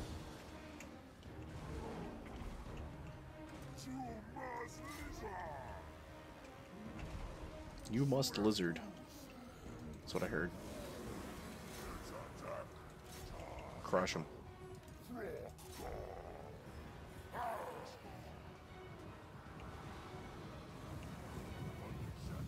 Charge!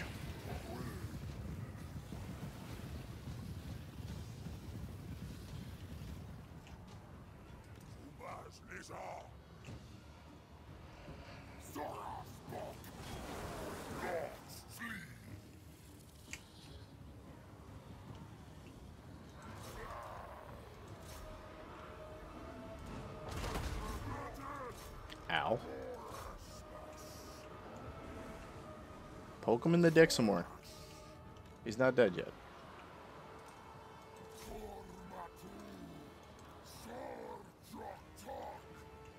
Victory's in our grasp, huh? Oh. Crocker just got, like, tackled by these dudes. Holy crap, look at the size of them. Oh, poor Crocker. Just getting just abused. Well, that's okay. The bastards ran.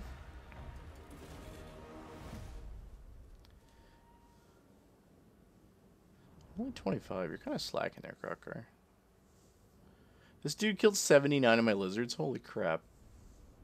He killed half of the, like, that one friggin' whatever. What was he? What's he called? A Cygor. We're gonna get some extra experience for everybody here. You better run. Rite of Ferocity.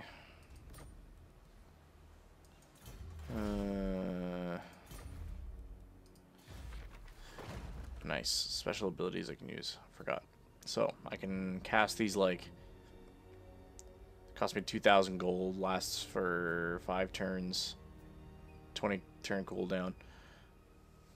Bonus experience. Units that get created are higher level. More money from looting and local recruitment capacity +1 if I use this.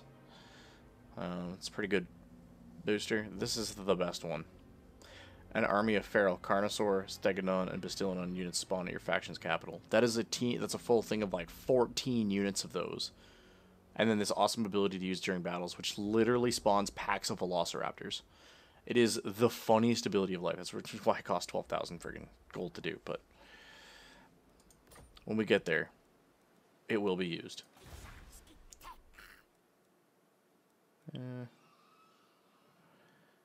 What will I do with you?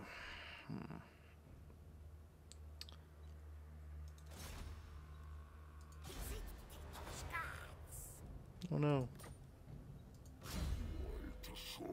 Crocker. You know what? Crocker could use some armor.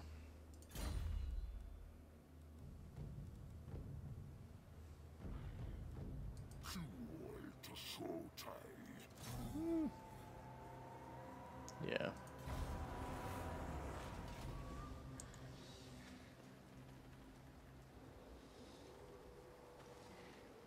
Was it the Beastman that lived over here? Or was this just a random...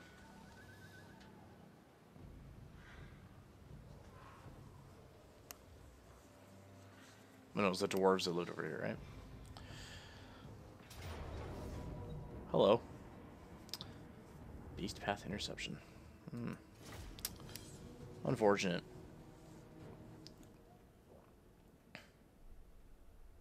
Whoa. It's an interesting map.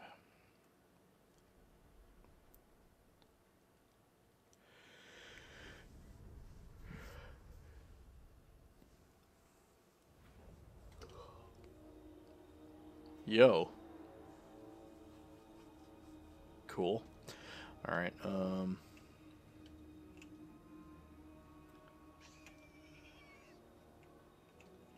horrifying. Okay. We're just gonna go ahead and battle column this shit.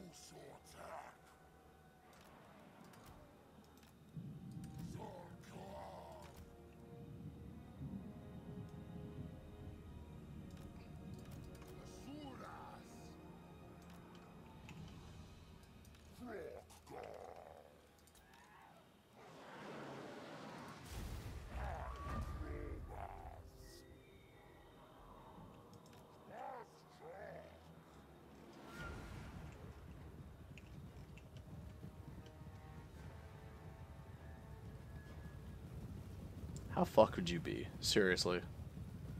This is coming at you.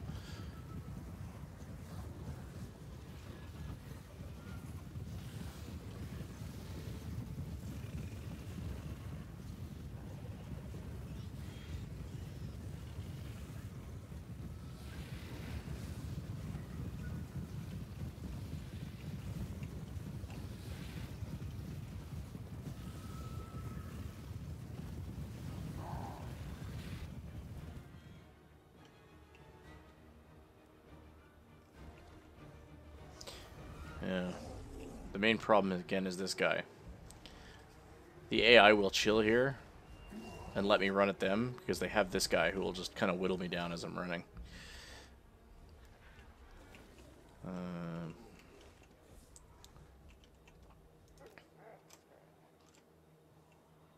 Let's just move all the way up the table, the field here.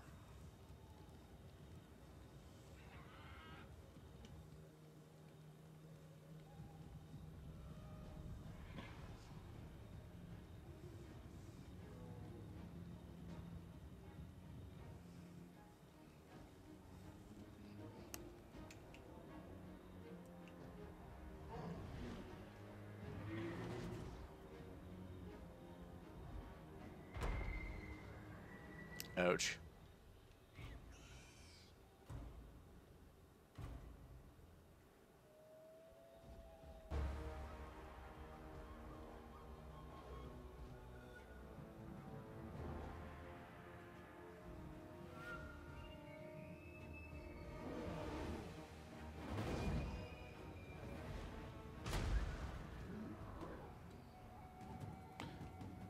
Yeah, this is kind of cool. I haven't seen this one before. This is new to me.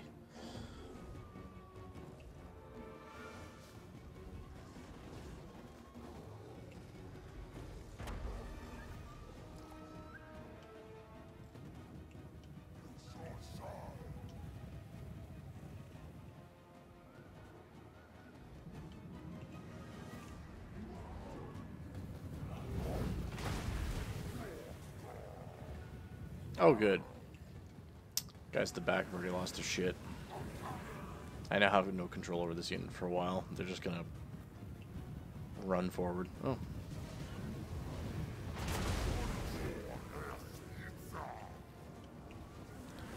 I want you, and you. Your objective is to kill that goddamn Cygor.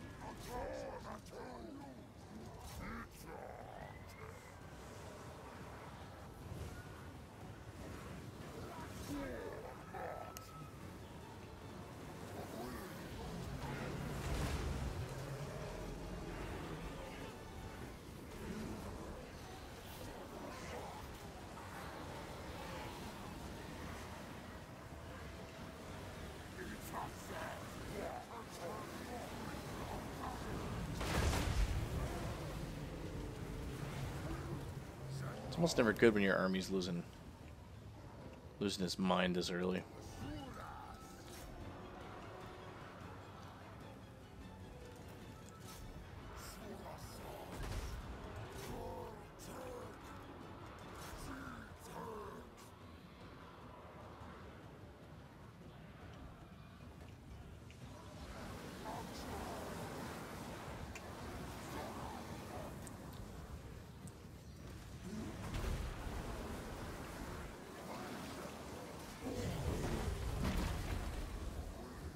He dead.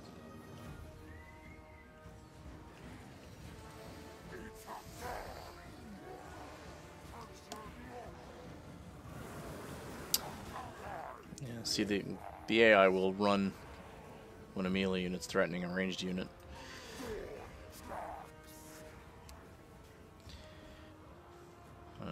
Victory's in your grasp.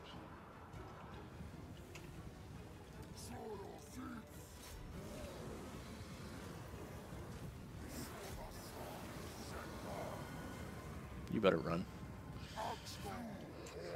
No, no, no. Kill him. Wait.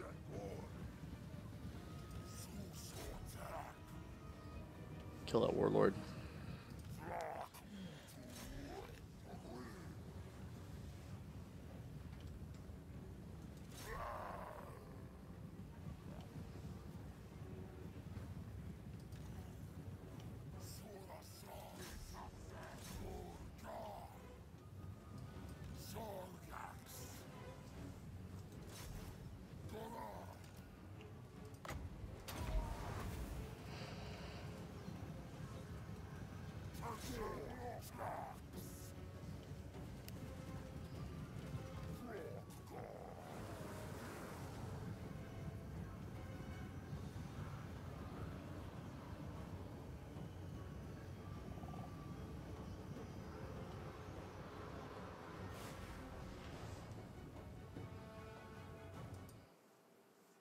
Whoop. Ah, damn it. Keep putting focus on the wrong window. Cuts the sound out when I do that.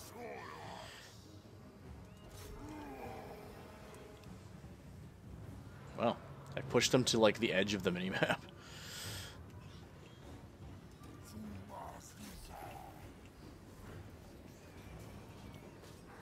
Stabby, stabby.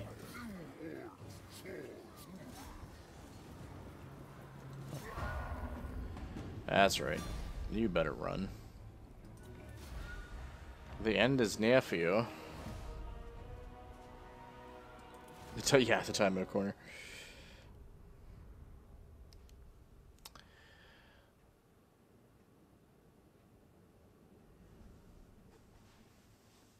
I lost 100 lizards. As long as they lost this asshole, that's all that matters to me. Oh, they lost everything. Ooh, captured 51. Ooh. Yeah. Let's get some more experience.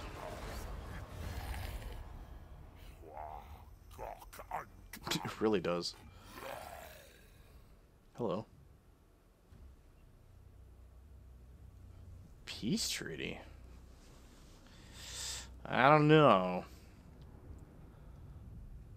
With the undead? No. You gotta do better than that.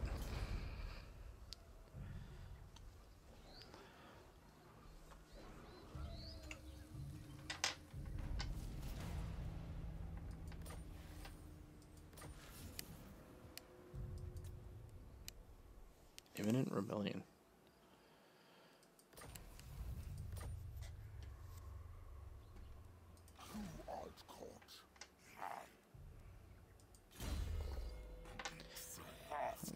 Krucker. Obedience brings victory.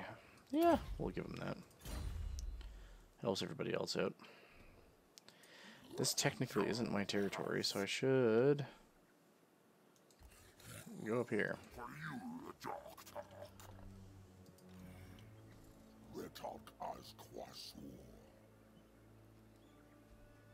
Rebellion imminent.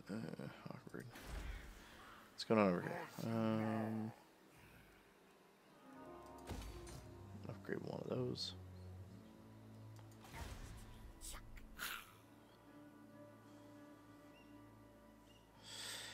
I think because he's burning out all their corruption. He is. Not bad.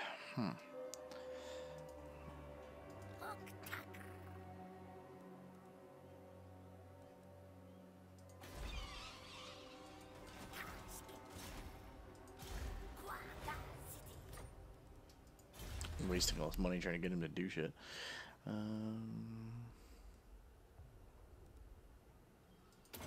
That could be useful.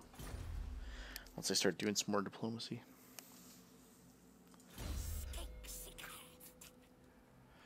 Cleanse, corruption, block army, steal, scouting, specialist. Yeah, we'll give him Wind Blast. Next time he's in combat, this will be funny.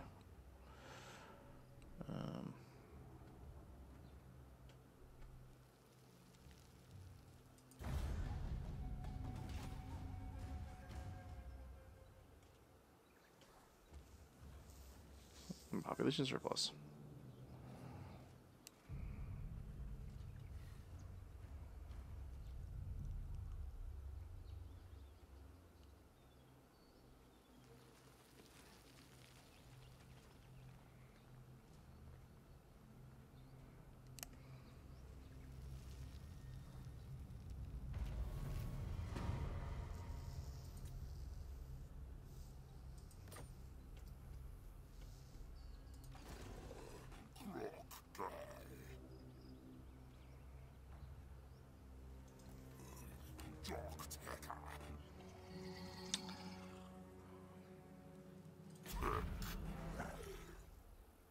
No.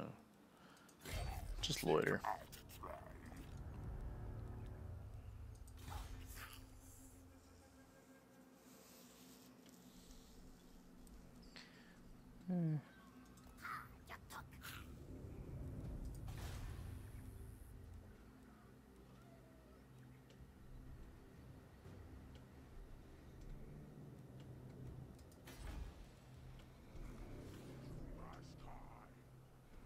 Why should we be looking like? Ooh. Ooh. That's pretty rough. Okay.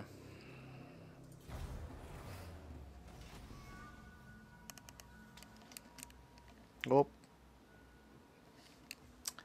I see some traders.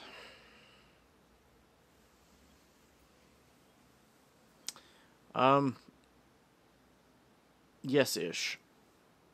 It's multiplayer co-op in the sense that this game is multiplayer. In that you can, like, if Nev and I were playing this at the same time, it would play exactly like this, but one of the computers would be replaced with Nev.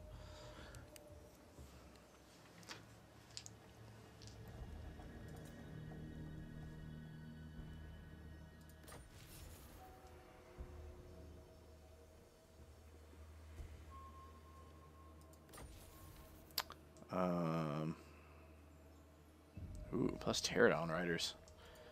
Okay, my territory is this chunk of land down here, known as the Kingdom of Beasts.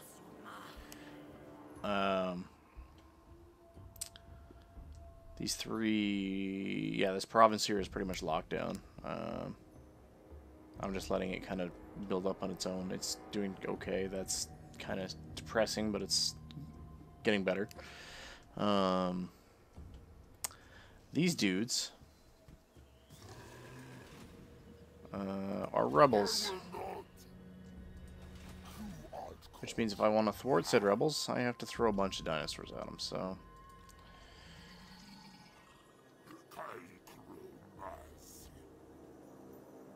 I'll walk in on your turf there, pal. And set up camp just to insult you.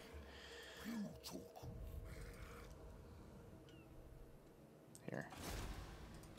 Go join Krokgar. For extra giggles.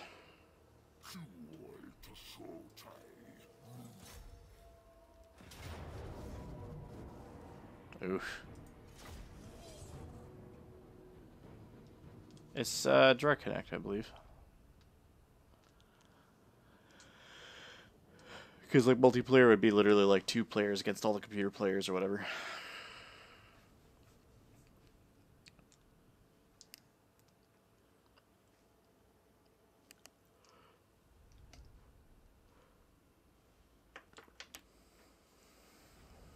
Oh.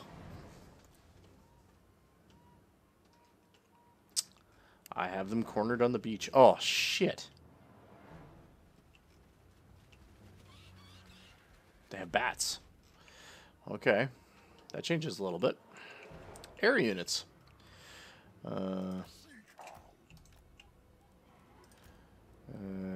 Let's do...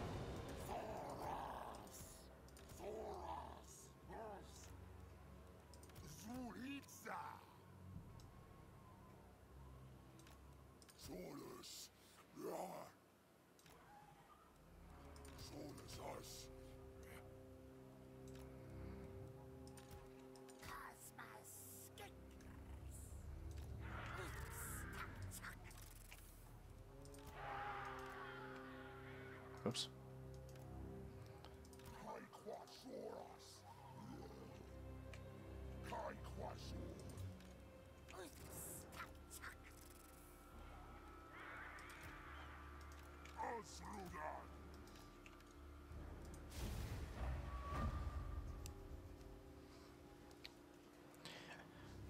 Let's see. Are you idiots going to come up the hill towards me? Probably not. Oh, they are. Oh, alright. Your funeral.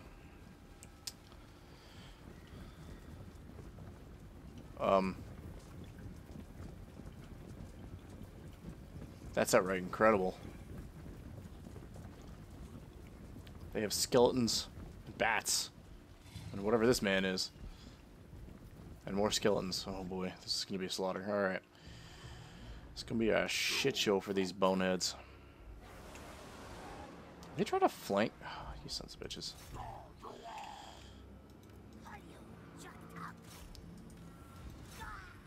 Here, fuck them up.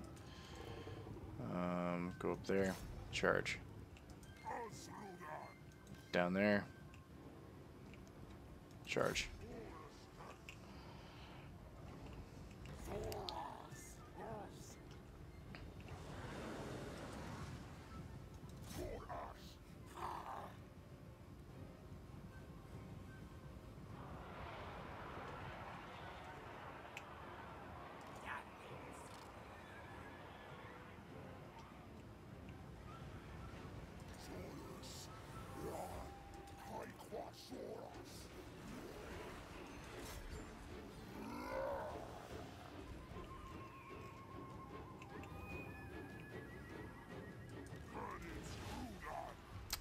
You guys are flanking a little too hard now.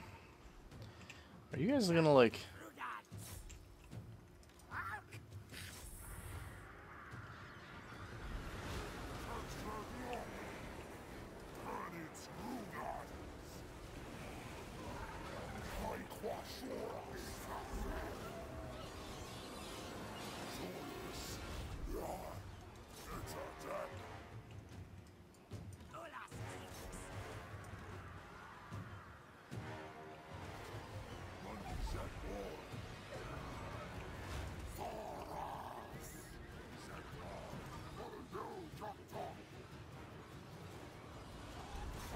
Double flank indeed.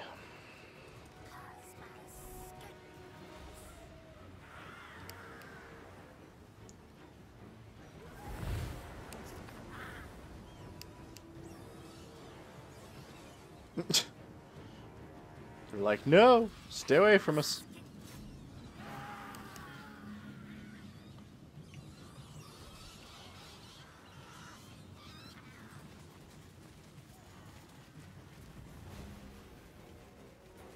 It's not that bad when you consider how many of them it has to render.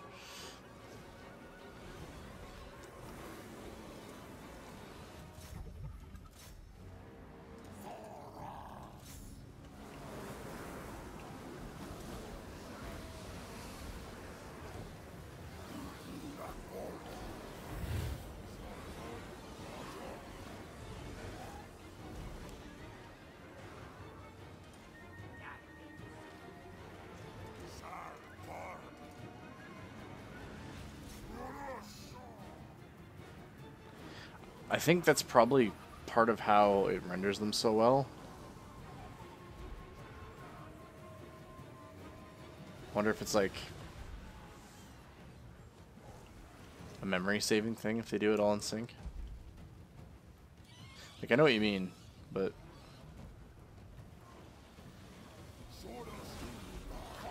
can you just surrender to me now, sir?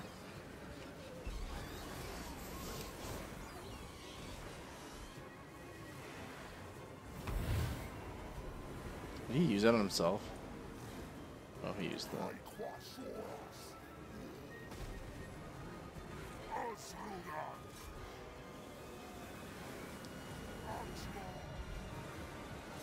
This guy does not give in. Holy crap.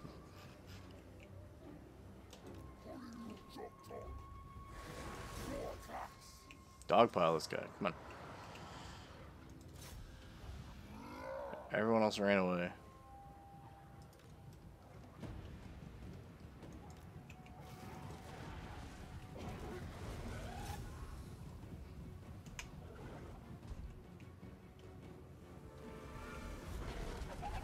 I guess we'll just watch this madness ensue here.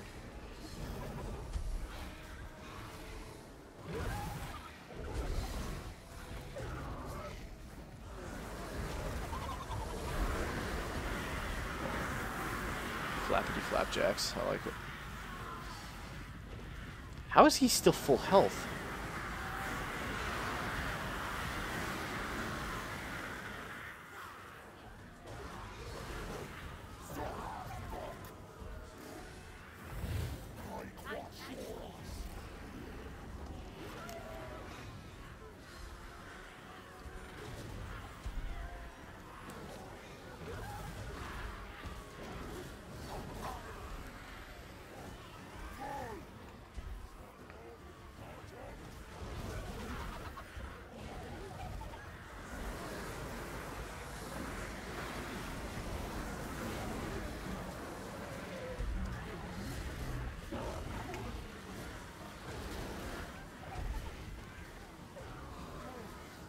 Good lord, this guy's tanky.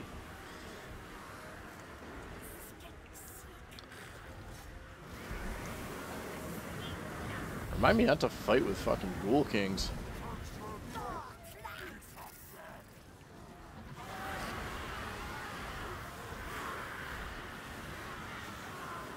He does eat his Wheaties.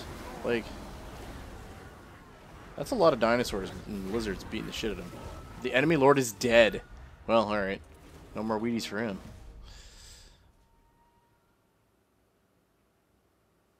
I do appreciate the fact that they had skeleton spearmen.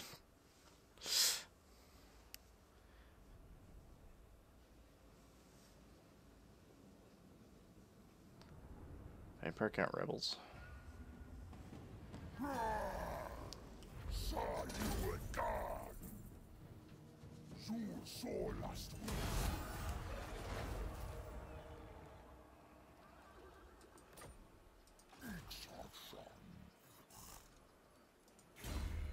Crest. Alright, Crest. What can we'll make you yeah, those skinks are pretty good. Throwing spears at shit.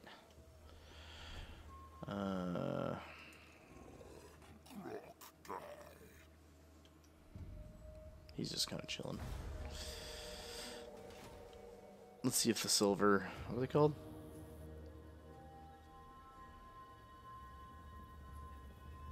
Anyway, let's see if they decide to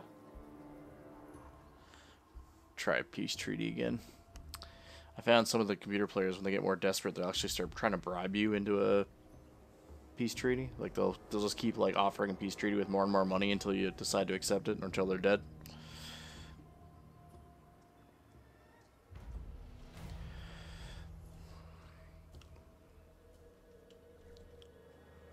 Alright.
Ah, here you go.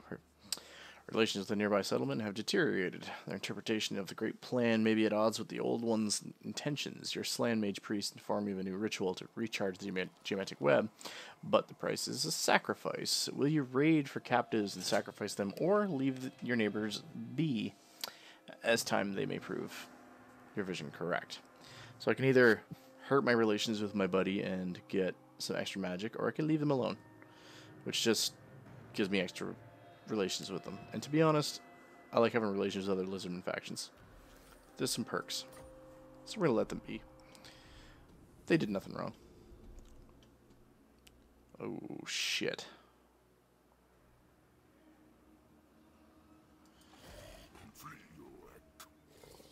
Is that him? Yeah, it is. This is impudence. Oh, fuck me. Alright,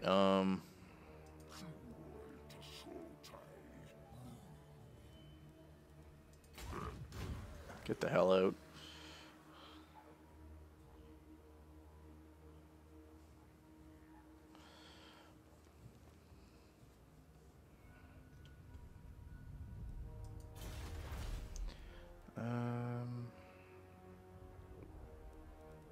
Yeah, income from industry is always good. I don't believe so.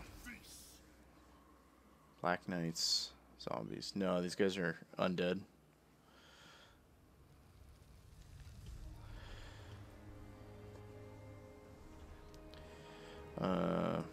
Construction project. We can upgrade. Yeah, I'm good with that. What do we got going on here?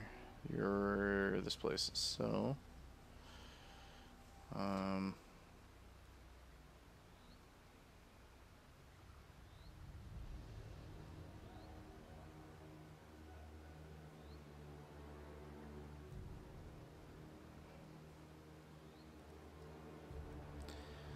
let's do.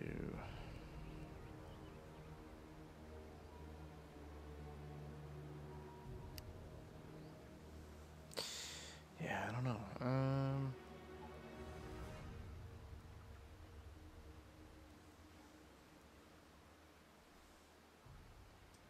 Yeah, we'll do that. Serpent Coast.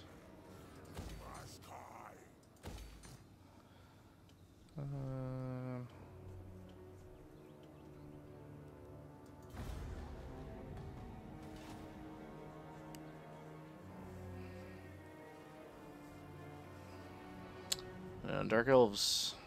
I don't think I'll run into Dark Elves for a while. I think they all start mostly in what would be North America. And maybe that like weird Atlantis island in the middle. Oh dear. Oh dear. This could be bad.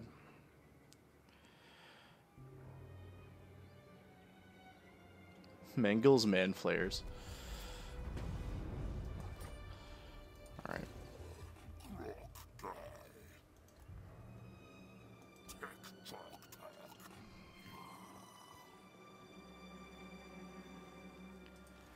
Oh dear. Oh dear, oh dear, oh dear. I could use some skinks. Could I though? Could I really?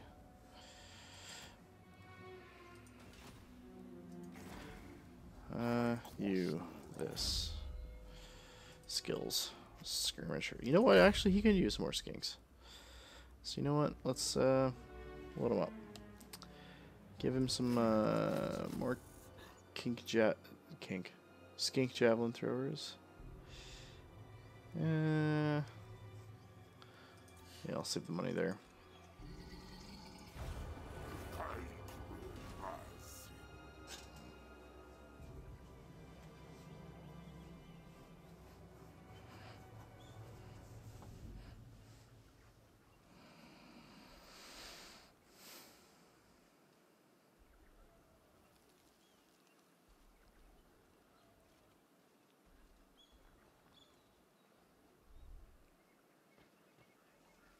No, no, no, no, no, no, no.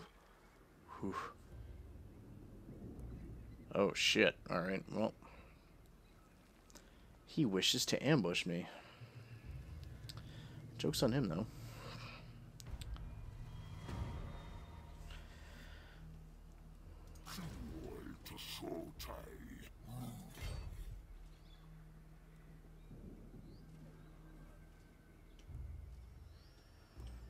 Yeah. We're gonna move you guys up. Right there.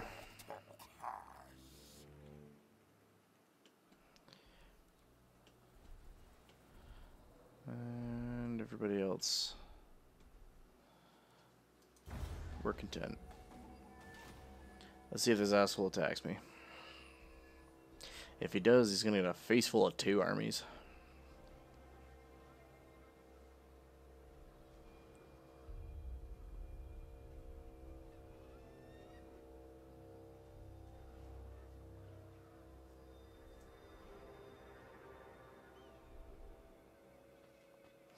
There is. Oh shit, hello. He's got more.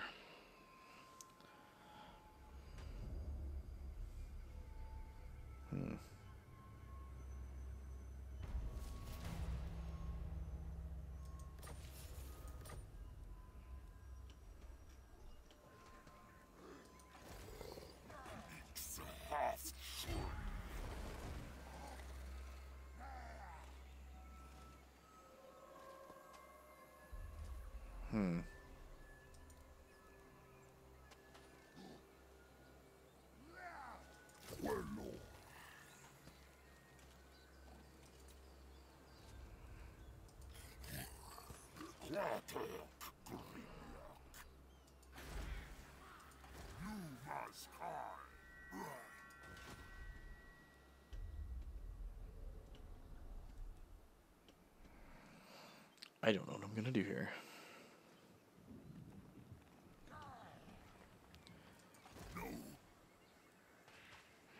Corpse cart. Dire wolves, black knights. A bunch of mystery units. This is gonna suck.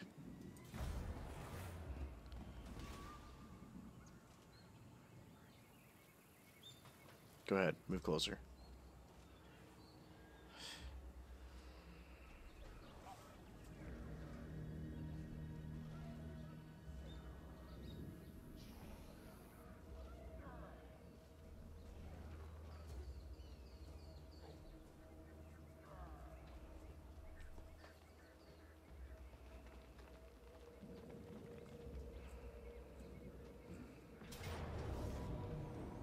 Oh. Oh boy. There we go. Here's an example of allies being used. Crest is the main, my main general for this match.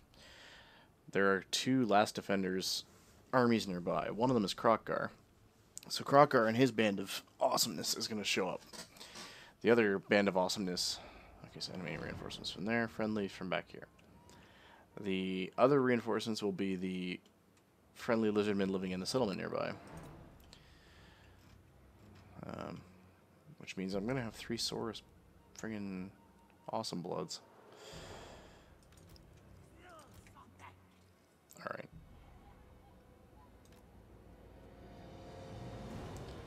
What have you got, by the way? More bats. Some crypt ghouls. Some dogs. These are the Black Knights. Alright. Douchebags is on skeleton horses. Ooh. Magic chariot. Oh shit. They have magic, Tisha. Whatever will I do? Okay. Enforcements from over there. So what we're gonna do over here is we're gonna do. They really do, don't they?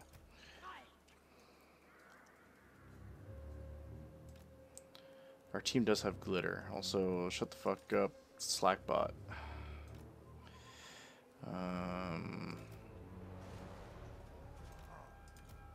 Throw some spear dudes back here. Skink javelins. This. Lock. Defense. Turn off skirmish mode. Crest. You can dick around with these guys.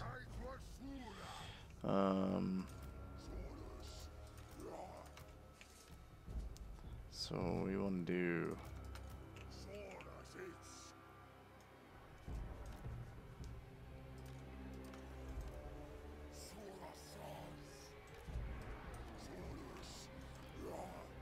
Oh, fuck. I done goofed that up.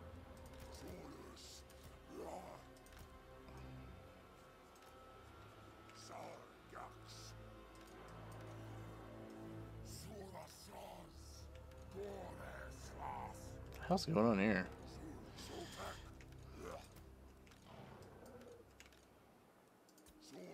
There we go.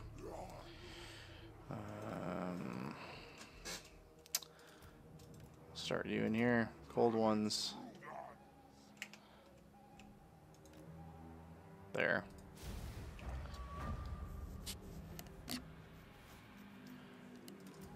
Here comes Krokkar.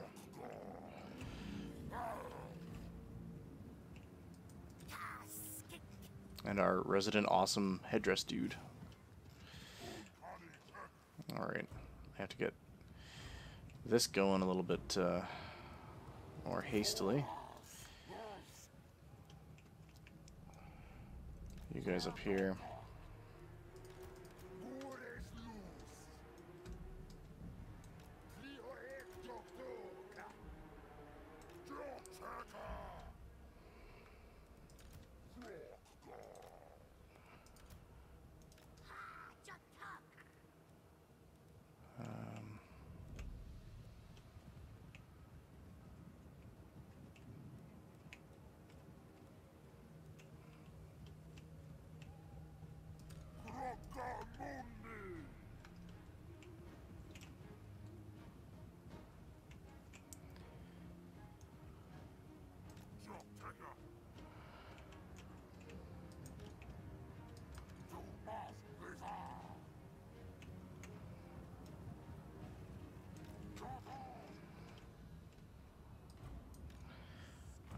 You can be group 5. Lock that shit. Except you. I have something entertaining in mind for you, my friend.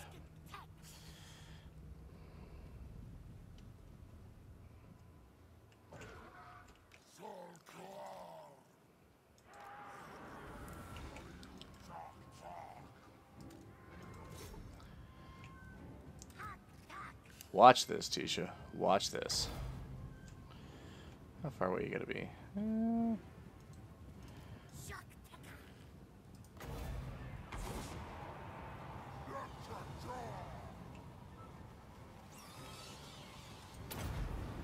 Use the force. Just pushes everybody over. Alright.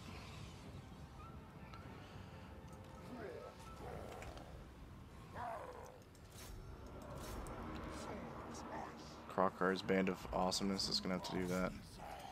Yeah, you guys are getting flanked. No good. Actually, yeah, you can do that. You raffle stomp your way into these crowds, I guess.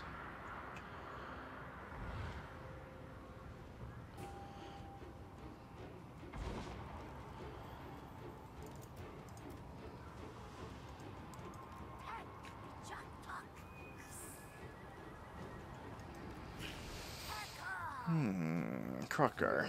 Use your heal ability on that dude.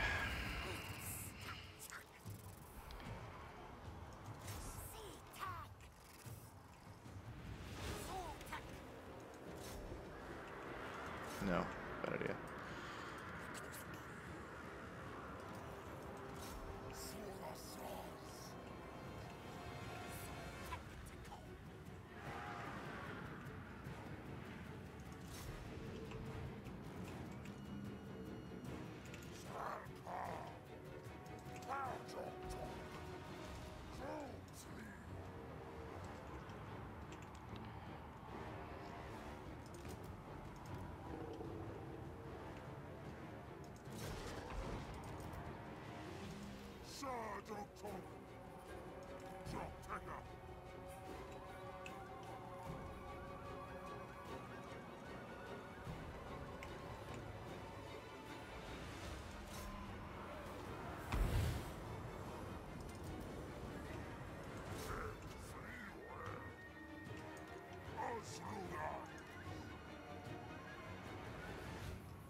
No, no, no.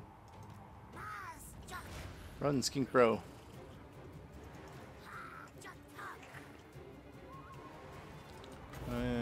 Let's do one of those units.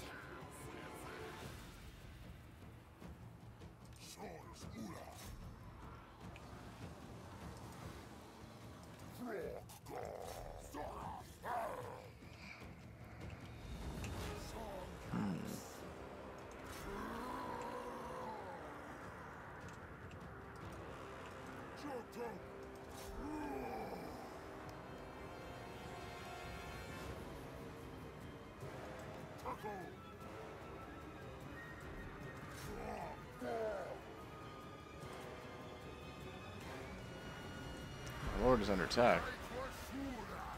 No, not Crest.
Destroyed. Oh, remaining 0 and 4. Ooh, that hurts.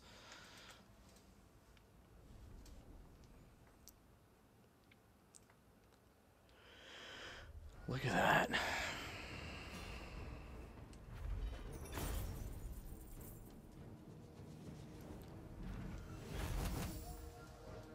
All right. Close victory. Everybody's going to get... you guys are kind of wounded. You guys could benefit from... Oh, no, you're not... The reinforcements, they don't give... Never mind. That's Crocker. All right.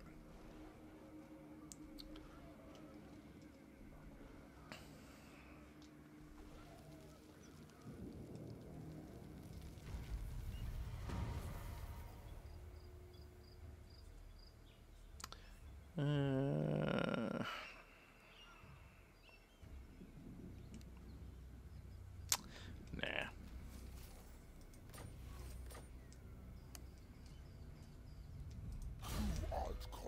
Crest. Crest is pretty solid. Give him that. Rat talk. Let's upgrade his Wind Blast. Using the Force to knock people over. It's pretty funny. That's it for that. Alright. For now, however, I'm going to save this campaign. Or I'm not. It's better. Save. Last Defenders. Oh, I don't know.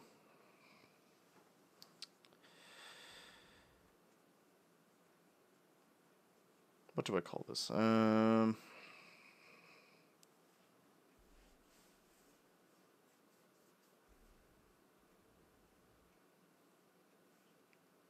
Tisha, what do I call this? This save file. I have one like, it's called Lizards. I have one called like For Real this time. I don't know if they'll show up in the same thing or not, but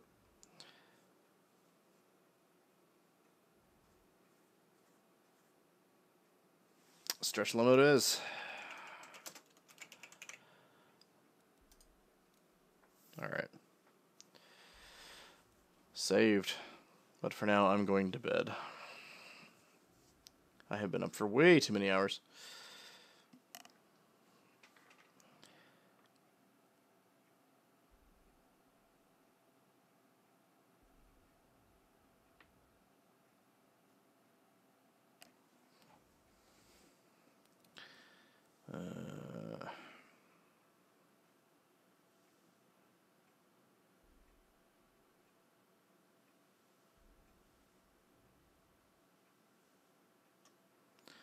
No worries. It is pretty solid. things to note is like lizardmen play one way. You go in and try playing. Yeah, no money. Playing like any of the other races, they have all sorts of different mechanics for how their campaign map works, how their abilities work on the battlefield, how their units work. It's a very varied game when it comes to having all those factions. So, but anyway, gang, like I say, for now I'm off to bed. So it's been fun. We'll play some Factorio tomorrow at some point. For now, Wiley's out. Good night, kids.